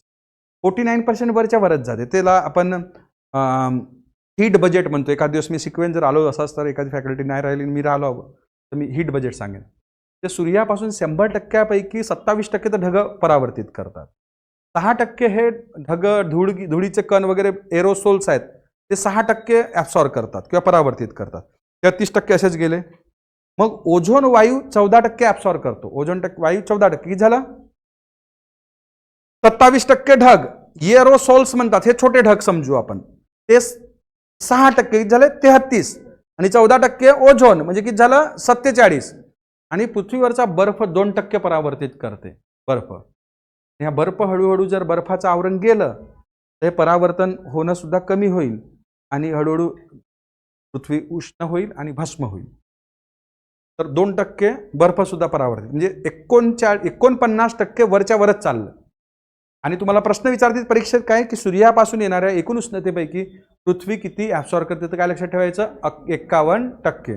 मग 51% पृथ्वी सोडते, पण 51% जेव्हा पृथ्वी रिलीज करते त्याच्यापैकी म्हणजे 17% डायरेक्ट अंतराळात जाते आणि 34% हे जे आपल्याला उष्णता मिळते ना, हे डायरेक्ट वाली नाही आहे, पृथ्वीने रेडिएट बॅक केलेली आहे. टेरेस्ट्रियल रेडिएशन म्हणतो आपण. तर बघा थोडक्यात सांगतो, इथं आकड्यांकडे जास्त टेन्शन घ्यायचं नाही, स्टोरी म्हणून ऐकायचं. 100% 51% पृथ्वी ऍब्सॉर्ब करते. 49 वरच्या वर गेलं मग 51% ऍब्सॉर्ब केल्यावर पृथ्वी रेडिएट बॅक पण करते आणि 51% ऍब्सॉर्ब रेडिएट बॅक करते. 17% डायरेक्ट अंतराळात जाते. मग उरले 34%. Green house gases, carbon dioxide, carbon monoxide, sulphur dioxide, chlorofluorocarbon, methane, विथेन, जे जे गॅसेस आहेत हे हरितगृहवायू का म्हणतो त्यांना, कारण हे गॅसेस काय करतात 34% अडवते आणि आपल्याला जी आता उष्णता आणि ऊब मिळत आहे त्या ग्रीनहाऊस गॅसेसने अडवलेल्या उष्णतेमुळे. पण काय होईल की ग्रीनहाऊस गॅसेसचं प्रमाण वाढलं, कार्बन डायऑक्साईडचं प्रमाण वाढलं, जे 17% स्पेसमध्ये चालले ते परत अडवले जातील. त्याच्यापैकी 1-2% अडवले तर मग इथं तापमान वाढेल, परत बर्फ वितळेल आणि मुंबई पाण्या, यालाच ग्रीन हाऊस गॅस इफेक्ट म्हणतात. म्हणजे कार्बन डायऑक्साईड वगैरे यांचं प्रमाण आवश्यकही आहे पण वाढणंही चुकीचं आहे. म्हणजे आपले ते मित्र पण आहेत आणि शत्रू पण आहेत. म्हणजे ओझोन वरती बघा, वातावरणात ओझोन आहे तर तो आपला मित्र आहे, पण तुमच्या आजूबाजूला ओझोन तुमचा शत्रू आहे. ब्रँकायटिस, अस्थमा व्हायसाठी कारणीभूत आहे. ठीक आहे. तर ते चेहऱ्यावरून दिसत आहे की झाला आता खूप म्हणून. तर इन्सोलेशन की जितकी पृथ्वीवर काही उष्णता ऍब्सॉर्ब केला त्याला इन्सोलेशन, आणि पृथ्वीवरून जे उष्णतेचं परावर्तन होते, रिफ्लेक्शन होते, त्याला आपण काय म्हणतो अल्बेदो. पृथ्वीवरून होणाऱ्या उष्णतेच्या परावर्तनाला अल्बेदो असे म्हणतात. अल्बेदो. राज्यसेवा मुख्य परीक्षेत आधीच्या फॅक्च्युअलमध्ये प्रश्न विचारायचे अल्बेदो. आता बघा की पृथ्वीवर जे काही ऑब्जेक्ट आहे प्रत्येकाचा अल्बेदो आहे. माझ्या शरीरावर उष्णता आली तर मी सुद्धा परावर्तित करेल, झाडाची उष्णता आली झाडं सुद्धा परावर्तित करतील. तुमचा जो सिमेंट आहे सिमेंट सुद्धा रिफ्लेक्ट बॅक करेल, पाणी सुद्धा रिफ्लेक्ट बॅक करेल, तिकडे तुमचं आई सुद्धा रिफ्लेक्ट बॅक करेल. तर आता तुम्हाला बघा काही ऑप्शन सांगितले, झाड, पाणी, कॉन्क्रीट, बर्फ, याच्यापैकी सर्वात जास्त रिफ्लेक्शन कोण करत असेल उष्णतेचं? बर्फ. प्रश्न विचारते परीक्षेमध्ये सर्वात जास्त अल्बेदो कशाचा? आता बर्फाचा. बर्फावर पडणाऱ्या उष्णतेपैकी 70 ते 90% उष्णता बर्फ परावर्तित करतो. ग्लेशियरचं ते सुद्धा एक काम आहे. ग्लेशियर सर्वात जास्त अल्बेदो कुणाचा आहे? आता बर्फाचा. पहिले अल्बेदो म्हणजे काय? तर पृथ्वीवरून होणाऱ्या सूर्यकिरणाचं परावर्तन याला काय म्हणतो? अल्बेदो. इन्सोलेशन म्हणजे काय? तर पृथ्वीवर जे सूर्यकिरण शोषल्या त्याला काय म्हणतो आपण? इन्सोलेशन. रिफ्लेक्शनला काय म्हणतो? अल्बेदो. आणि पृथ्वीवर सगळे म्हणजे वनस्पती वगैरे सगळे ऑब्जेक्ट आहेत, सर्वात जास्त इन्सोलेशन कुणाचा असेल तर बर्फाचा.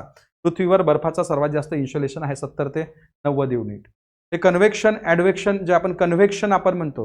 कन्व्हेक्शन ही संकल्पना समोर थोडंसं राज्यसेवेला टेक्निकल आहे की वातावरणामधल्या 2 थरांमधल्या तापमानांची देवाणघेवाण, त्याला आपण काय म्हणतो? कन्व्हेक्शन. म्हणजे कोणती गरम वस्तू आणि थंड वस्तू हे हीटचं काय की शेअरिंग करेल, परंतु vertical sharing of heat and energy is called as a convection. व्हर्टिकलला मराठीमध्ये काय म्हणतात? लंबरूप, काही जे काय म्हणतात समांतर. म्हणजे वातावरणामध्ये खालच्या थरातून वरच्या थराकडे किंवा वरच्या थरातून खालच्या थराकडे होणारी उष्णतेचं वहन म्हणजे काय म्हणू आपण? त्याला कन्व्हेक्शन असे म्हणतो. कन्व्हेक्शन इंग्रजीमध्ये थोडंसं बेटर सांगता येतं. कन्व्हेक्शन म्हणजे transfer of heat, vertical transfer of heat and energy is called as the convection. आणि पृथ्वीवर जे काही तुमचं हे क्लायमेट चालू आहे त्या कन्व्हेक्शन आणि ॲडव्हेक्शनच्या क्रियेने काय होते की जसं फॉर एक्झाम्पल भंडाऱ्याकडून नागपूरकडे वारे येत आहेत खालून, समजा त्याच्यावरती नागपूरहून भंडाऱ्याकडे वारे जातील. हे नागपूरला आल्यानंतर वरती जातील, वरती आल्यानंतर भारत भंडारा, चक्र सुरू असते. त्याला एअर सेल असे म्हणतात. आता भंडाऱ्याकडून नागपूरकडे वारे आले तर भंडाऱ्याचे वारे संपतील ना. एअरचं जे सर्क्युलेशन याला एअर सेल्स असे म्हणतात. आणि त्यासाठी कारणीभूत असलेल्या संकल्पना कन्व्हेक्शन आणि ॲडव्हेक्शन. वरती गेलं तर कन्व्हेक्शन, खालती आलं तर कन्व्हेक्शन. आडवं वहन होते त्याला काय म्हणतो आपण? ॲडव्हेक्शन. हे 2 शब्द क्लायमेटॉलॉजिस्ट वापरतात. Convection is a vertical transfer of heat and energy is called as the convection and horizontal transfer of heat and energy is called as the advection. Just त्या ठिकाणी आपण पीपीटीमध्ये टाकलं आहे, जर गेलं वरतून तर सोडून द्या, काही प्रॉब्लेम नाही. म्हणजे आज जवळपास 50 संकल्पना चर्चा करतात, ज्यापैकी 2-4 लक्षात राहिल्या तरी सफिशियंट आहे. आखात म्हणजे माहित आहे ना, समुद्राचा भाग जो जमिनीने व्यापला त्याला काय म्हणतो आपण? आखात. आणि उत्तर अमेरिका आणि दक्षिण अमेरिका कशाने जोडलेली आहे? उत्तर अमेरिका आणि दक्षिण अमेरिका कशाने जोडली आहे? पनामाचा इस्थमस. Isthmus of Panama. मग इस्थमस हा जमिनीचा भाग की पाण्याचा भाग? जमिनीचा भाग. आणि स्ट्रेट समुद्रधुनी म्हणजे पाण्याचा भाग. तसंच कन्व्हेक्शन हा शब्द या ठिकाणी वापरला. समतापरेषण नावावरून समजते. आयसोथर्म. थर्म म्हणजे टेम्परेचर, म्हणजे तुम्ही थर्मोस्टॅट किंवा हे कपडे घालता ना थंडीचे, तर therm. Isotherm, thermometer, temperature. Therm हा रूट वर्ड पासून बनलेला आहे. आयसोथर पृथ्वीवर समान दाब असणाऱ्या ठिकाणांना जोडणाऱ्या रेषेला जे अक्षरवृत्ताला समांतर असते त्याला आपण समताप रेषा असे म्हणतो. शब्द समजले या ठिकाणी. पृथ्वीवर समान तापमान असलेल्या ठिकाणांना जोडणाऱ्या रेषेला जे साधारणतः कुणाला समांतर असेल, तापमान गोष्ट आली म्हणते काय कुणाला समांतर असेल, अक्षरवृत्तांना समांतर असेल. तर पृथ्वीवर समान तापमान असणाऱ्या ठिकाणांना जोडणाऱ्या रेषेला, म्हणजे इकडे कॅलिफोर्नियाचं आणि इकडचा समजा मसुरीचं तापमान सारखा असेल आणि ही आडवी रेषा जोड त्यांना समताप रेषा. परीक्षेत प्रश्न विचारली आहे समताप रेषा. हवामानशास्त्र अभ्यास करताना समताप रेषा आणि समदाब रेषांचाच म्हणजे आधार घेतला जातो. आणि हवामानशास्त्र जेव्हा तुम्ही समोर अभ्यास कराल ना त्यावेळेस 2 तारखा दिल्या असतात, 3 जानेवारी आणि 4 जुलै. का बरं 3 जानेवारी आणि 4 जुलै? 3 जानेवारीला कुणाल सरचा वाढदिवस, 4 जुलै मनोज सरचा. हा कारण काय 3 जानेवारी 4 जुलै काय कारण असेल प्राजक्ता? म्हणजे हवामानशास्त्रामध्ये समताप रेषा समदाब रेषा हवामानाच्या सगळ्या स्थितीत 3 जानेवारी आणि 4 जुलै. 3 जानेवारीला आहे पेरिहेलियॉन आणि 4 जानेवारीला आहे ॲपेहेलियॉन. 3 जानेवारीला पृथ्वी आणि सूर्य यांच्यामधलं सर्वात कमी अंतर असते आणि 4 जुलैला पृथ्वी आणि सूर्य यांच्यामधलं अंतर सर्वात जास्त असते. त्याला पेरिहेलियॉन आणि ॲपेहेलियॉन असे म्हणतात. खूप साऱ्या गोष्टी येत आहेत, काही प्रॉब्लेम नाही, आपण ग्रास करू शकतो, पण आपण पहिलेच आपण ठेवतो एवढं कसं लक्षात ठेवू. त्या आईन्स्टाईनच्या बुद्धीचा काय 15-20% भाग वापरला गेला होता, तर त्याच्यामुळे ते काढून घ्या, आता लक्षात सगळं. ठीक आहे. तर समताप रेषा समान तापमान असलेल्या ठिकाणाला जोडणाऱ्या रेषेला काय म्हणतो? समताप रेषा. मग पृथ्वीवर बार, बार म्हणजे काय तर प्रेशर. तुम्हाला विचारतील की दाब मोजण्यासाठी वापरल्या जाणाऱ्या इन्स्ट्रुमेंटला काय म्हणतात? सायन्समध्ये विचारलाय, भूगोलात विचार barometer. Barometer is the instrument which is use to measure the pressure. दाब मोजण्यासाठी वापरल्या जाणाऱ्या इन्स्ट्रुमेंटला काय म्हणतो आपण? बॅरोमीटर. कारण की बार म्हणजे काय होते, बार म्हणजे काय होते पुराण माहिती आहे, पण बार म्हणजे काय तर या ठिकाणी प्रेशर. बार म्हणजे काय? प्रेशर. बार आणि बॅरोमीटर. बार बॅरोमीटर. आणि याचा परीक्षेतून प्रश्न विचारला, बॅरोमीटरचा शोध कोणी लावला? हाही प्रश्न होता कंबाईनच्या पूर्व परीक्षेमध्ये. बॅरोमीटरचा शोध कोणी लावला? गॅलिलिओ. गॅलिलिओ. बॅरोमीटरचा शोध कोणी लावला? गॅलिलिओ. गॅलिलिओचं नाव ओळखीचं आहे तुम्हाला, फिजिक्समध्ये अभ्यास केला असेल ना गॅलिलिओ. तर मग आयसोबार म्हणजे काय? तर पृथ्वीवर समान दाब असणाऱ्या ठिकाणांना जोडणाऱ्या रेषेला काय म्हणू आपण? आयसोबार. समदाब रेषा आयसोबार. आयसोबार म्हणजे आपण एवढ्या साऱ्या संकल्पना एका दिवशी बघत आहोत, म्हणजे 10 लेक्चरच्या संकल्पना एकाच दिवशी बघत आहोत. ठीक आहे, ठीक आहे, 3 वाजता थांबून जाऊ. तर दैनिक तापमान कक्षा. दैनिक तापमान कक्षा आता सरासरी नागपूरची दैनिक तापमान कक्षा. पहिले दैनिक तापमान कक्षा म्हणजे काय? दिवसाचं कमाल तापमान. कमाल म्हणजे जास्त की कमी? कमाल आणि किमान.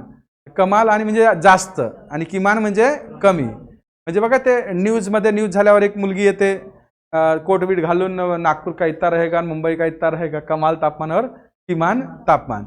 कमाल तापमान. तर नागपूरचं बघा की असं म्हटलं जात आहे की साधारणतः 20-30 डिग्रीचा फरक आहे काही ठिकाणी कमाल आणि किमान तापमानामध्ये. म्हणजे दिवसा समजा 25 गेला, रात्री 5 गेला, दिवसात 30 गेला ना रात्री 10 गेला, त्याला कमाल तापमान आणि किमान. तर दिवसातल्या कमाल तापमान आणि किमान. आणि खंडीय भागामध्ये जेवढे जेवढे आतमध्ये जाल तेवढं म्हणजे तुम्ही लडाखला जा, लडाखमध्ये दिवसा 45 ना रात्री -5, एवढा फरक जास्त असतो लडाखमध्ये. चंदीगडमध्ये दिवसा 40, 35-40, दिवसा गरमी होते, रात्री 0 किंवा 5 डिग्री. नागपूर दिवसा 30, रात्री 20. मुंबई दिवसा 33, रात्री 30. हे कमाल तापमान कक्षा. म्हणजे कमाल तापमान कक्षा म्हणजे काय? सॉरी, दैनिक तापमान कक्षा म्हणजे काय? दिवसाचं जास्तीत जास्त तापमान ज्याला आपण म्हणतो कमाल, आणि कमीत कमी तापमान त्याला काय म्हणतो आपण? किमान. यातील फरकास दैनिक तापमान कक्षा असे म्हणतात. आणि तुम्हाला प्रश्न विचारला होता परीक्षेमध्ये, खालीलपैकी कोणत्या शहरांची दैनिक तापमान कक्षा सर्वाधिक असेल? ऑप्शन देतो. मुंबई, नागपूर, चंदीगड, आणखी कुठला? दिल्ली. चंदीगड. चंदीगड. जेवढं खंडीय भागामध्ये आतमध्ये जाल तेवढी दैनिक तापमान कक्षा काय होते? वाढत जाते. मुंबईची समजा दैनिक तापमान कक्षा सरासरी 3 डिग्री, 30 आणि 33. नागपूरची समजा 10-15 डिग्री, तेच चंदीगडमध्ये गेली 30 डिग्री, तेच तिकडे लडाखला गेली 40 डिग्री. दैनिक तापमान कक्षा वरतून जाईल थोडंसं, पण दैनिक तापमान कक्षा म्हणजे दिवसाचं कमाल तापमान आणि किमान तापमान यातील फरकास काय म्हणतात? दैनिक तापमान कक्षा. आणि म्हणजे आता महाराष्ट्रातलं उदाहरण घ्या तुम्ही, मुंबई, पुणे, त्याचबरोबर तिकडे एकाच शहराचं नाव टाकून दे, सातारा आणि नागपूर. या ठिकाणी सर्वात जास्त दैनिक तापमान कक्षा कोणाची असेल? नागपूरची. लॅप्स रेट घट दर. बघा की लॅप्स रेट घट दर म्हणजे काय की जसं जसं उंची वाढेल तसं तापमान काय होत जाते? जसं जसं वरती झालं म्हणजे ठीक आहे, जशी जशी उंची वाढेल वातावरणामध्ये, वरती जशी जशी वातावरणामध्ये उंची वाढेल तापमान काय होते, कमी होते.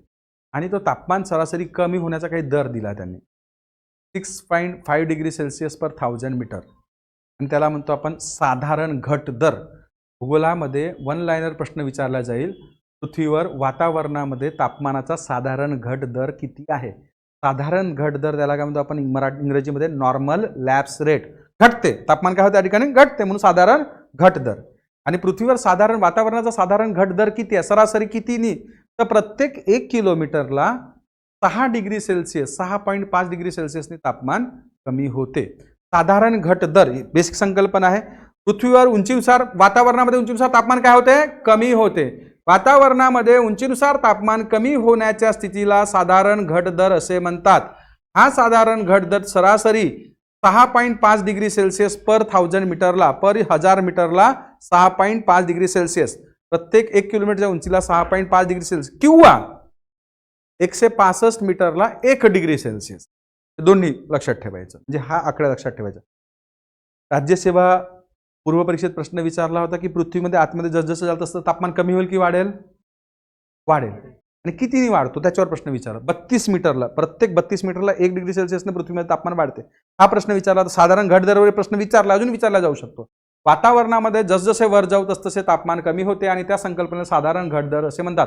पृथ्वीवर वातावरणामध्ये सरासरी साधारण घट दर किती आहे, तर प्रत्येक 1000 मीटरला 6.5 डिग्री सेल्सिअस, किंवा प्रत्येक 165 मीटरला 165 मीटरला 1 डिग्री सेल्सिअस साधारण घट दर आपण म्हणतो. मग हे टेम्परेचर इन्व्हर्जन ही संकल्पना आहे की उंचीनुसार तापमान कमी होते, पण काही वेळेस पर्वतीय भागामध्ये उंचीनुसार तापमान वाढते, आणि त्याला आपण म्हणतो टेम्परेचर इन्व्हर्जन. म्हणजे मसुरी, उटी, चिखलदरा, पचमढी या ठिकाणी राहणं शक्य झालं नसतं, कारण सकाळी वेळेस एवढी थंडी होती की ते बर्फ पडला असता. परंतु ह्या दऱ्यांमधला जो उष्ण हवा आहे ती वरती जाते आणि इथलं टेम्परेचर मेंटेन करते, एकदम कमी होऊ देत नाही, फ्रोस्टिंग विस्टिंग होण्यापासून थांबवते. आणि ही संकल्पना मग इथं काय होतं, एक वेळेस इथं वरती तापमान कमी, इथं जास्त नाही, इथं कमी. आता वरती कमी राहिलं पाहिजे, खाली जास्त, पण इथं जास्त आणि इथं कमी, अशी एक सकाळी स्थिती निर्माण होते, त्याला म्हणतो आपण टेम्परेचर इन्व्हर्जन.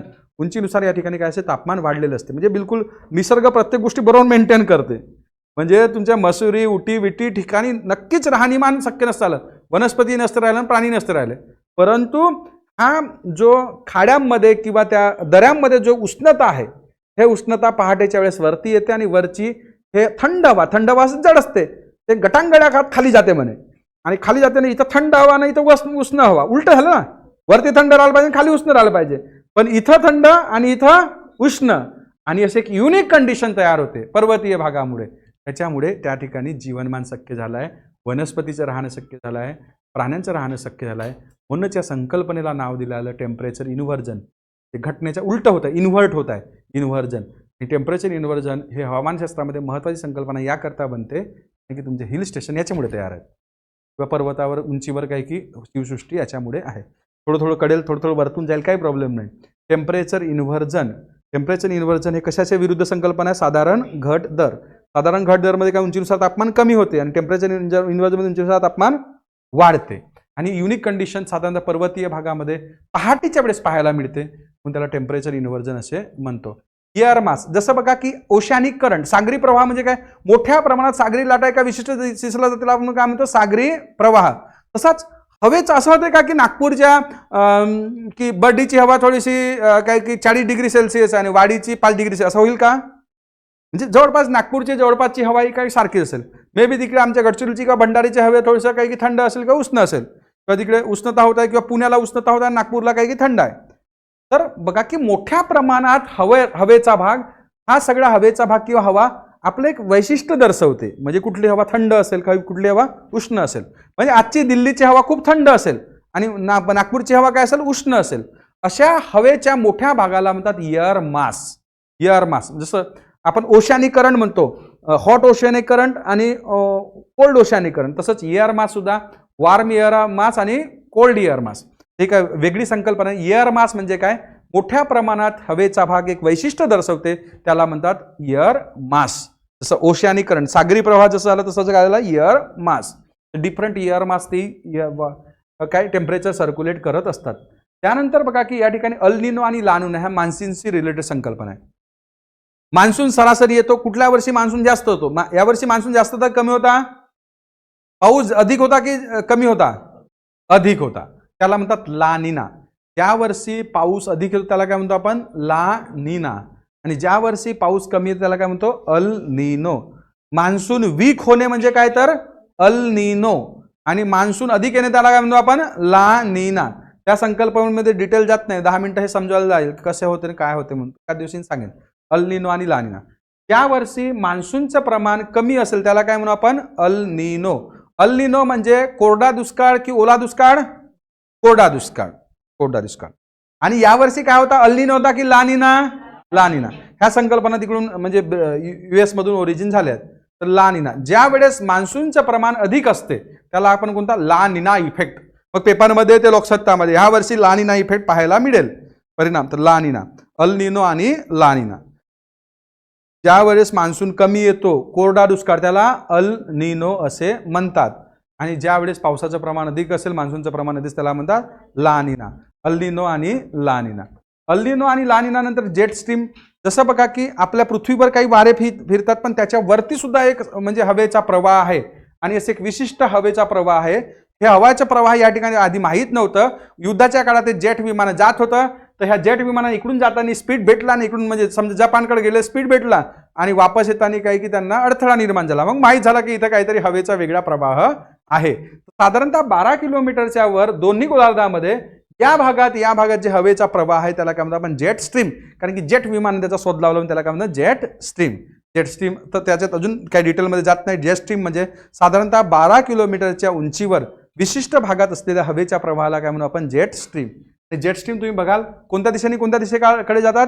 पश्चिमेकडून पूर्वेकडे, म्हणून त्याला पश्चिमी जेट स्ट्रीम असे म्हणतात. त्यांना काय म्हणतात? पश्चिमी जेट स्ट्रीम. जेट हा शब्द जेट विमानावरून आला.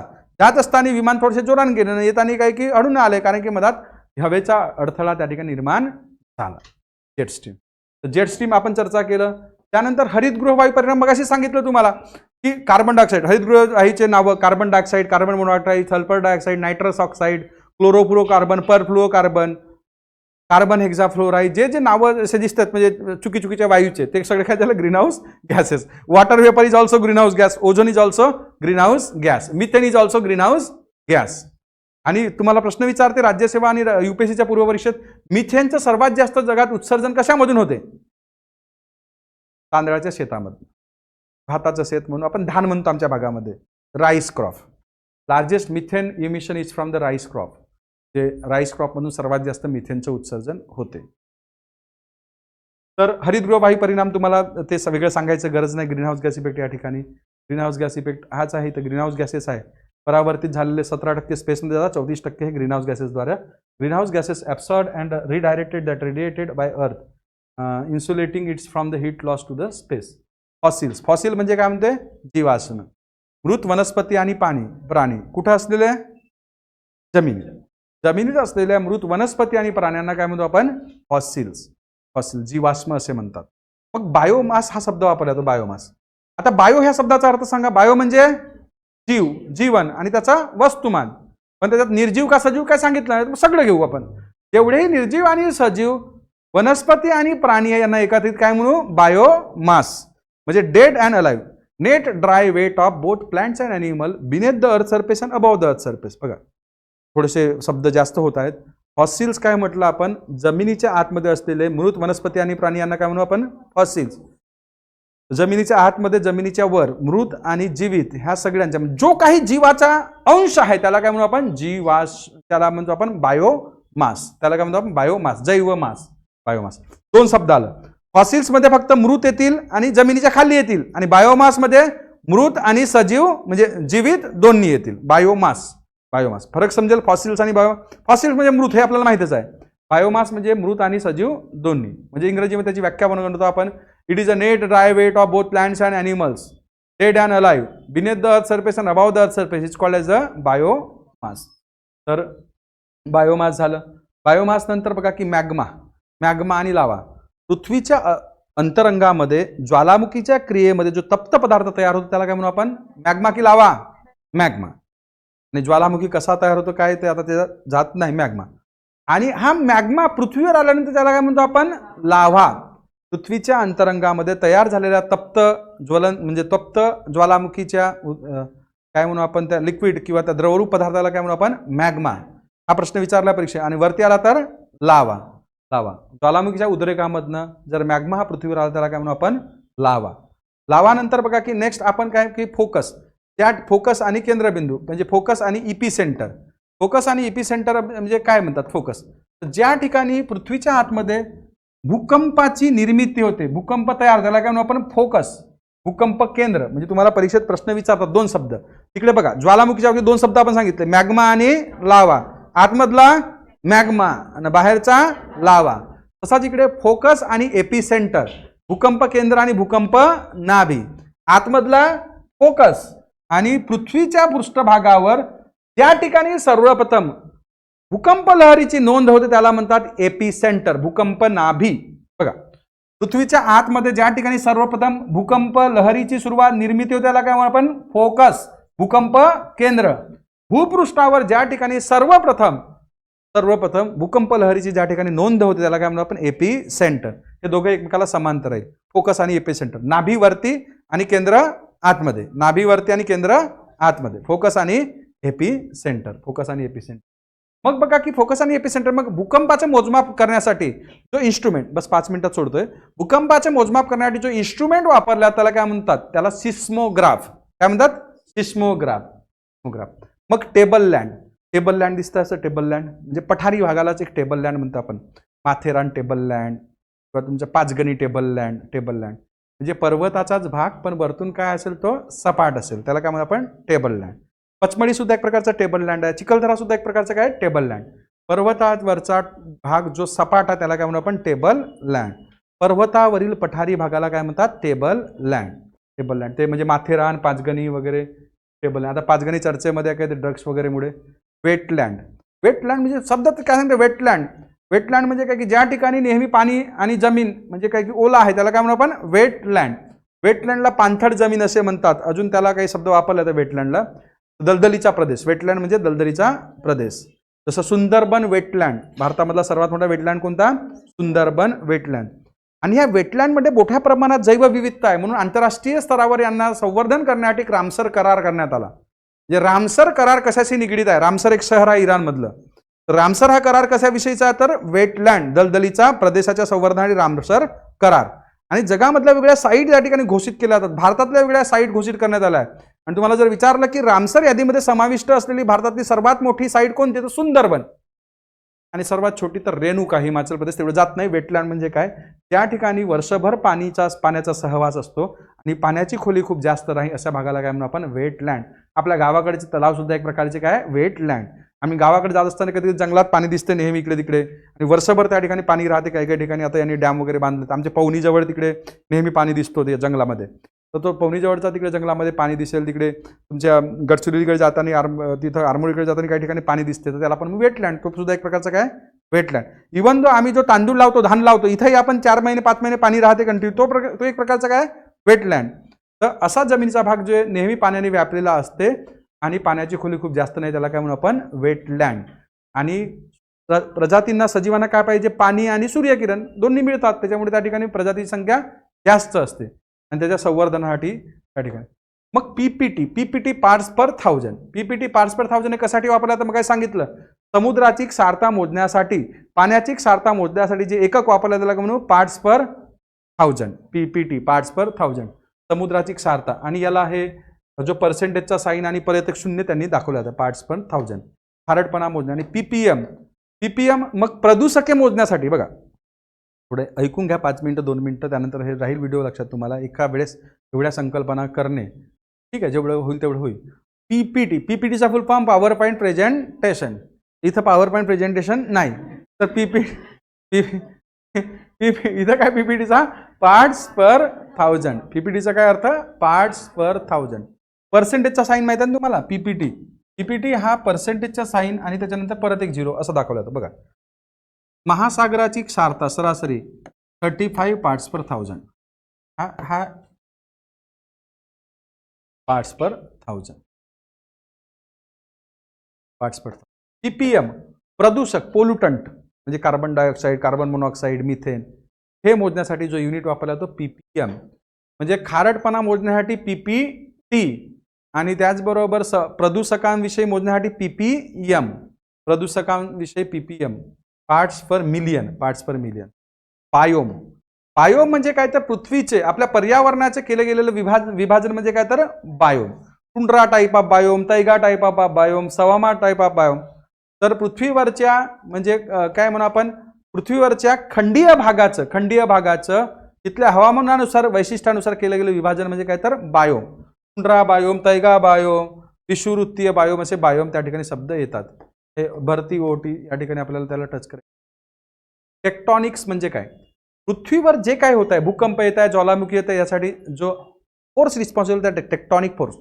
टेक्टॉनिझम म्हणजे काय? का बरं पृथ्वीवर हिमालय पर्वत बनला? ह्या सगळ्या का बरं? तर पृथ्वी काय की समजा फॉर एक्झाम्पल हा चेंडू आहे. आपण जो चेंडू जो वापरायचो आधी समजा कशाचा तो रबरवाला चेंडूचा वरचा जो आवरण आहे तो रबराचा खूप छोटा आवरण, आतमध्ये हवा असते. तर पृथ्वीमध्ये आतमध्ये हवा नाही, आतमध्ये खनिजे वगैरे सगळं आहे, पण वरचा जो आवरण आहे जो चेंडूचा, तर ह्या आवरणाला म्हणतात कोणता तर क्रस्ट म्हणजे क्रस्ट, मॅन्टल आणि कोर. तर हा वरचा आवरण क्रस्ट म्हणण्यापेक्षा एक लिथोस्फिअर आहे, खडकाचं असं आवरण आहे. जे पृथ्वीवर बघा, ही जर पृथ्वी आहे, ही जे पृथ्वी आहे या ठिकाणी वरचा खडकाचा आवरण आहे, थीन आवरण, याला म्हणतात लिथोस्फिअर. आणि ह्या भेगामध्ये आहे, हा हालत राहते, इकडे आदळेल तिकडे आदळेल, आणि ह्या आदळण्यालाच म्हणतात टेक्टॉनिझम. Tectonic activity. टेक्टॉनिझम म्हणजे काय? टेक्टॉनिक्स म्हणजे पृथ्वीवरच्या लिथोस्फिअरिक पट्ट्यांचा, लिथोस्फिअर ज्याला शिलावर्णीय, तर मराठीमध्ये ट्रान्सलेट करणे खूप म्हणजे शिलावर्णीय पट्ट्यांची होणारी हालचाल म्हणजे काय की टेक्टॉनिक्स. जे तुमचं पर्वत बनणे, पठार बनणे ना, ज्वालामुखी ना, सगळं यासाठी हे टेक्टॉनिक्स कारणीभूत आहे. पृथ्वीवर पृथ्वीवरच्या शिलावर्णीय पट्ट्यांच्या हालचालींना काय म्हणतो आपण? Tectonics. Movement of lithospheric plate is called as a tectonics. Movement of lithospheric plate is called as a tectonics. Tectonics म्हणजे काय ते आपण त्याच्यात दिलेलं आहे. मग हे रन ऑफ काही महत्त्वाचं नाही, ठीक आहे. थर्मोक्लाइन, आयसोक्लाइन हे थोडेसे कोर आहेत. कॉर्डिलेरा, पर्वत समूहाच्या भागाला काय म्हणतो आपण? कॉर्डिलेरा.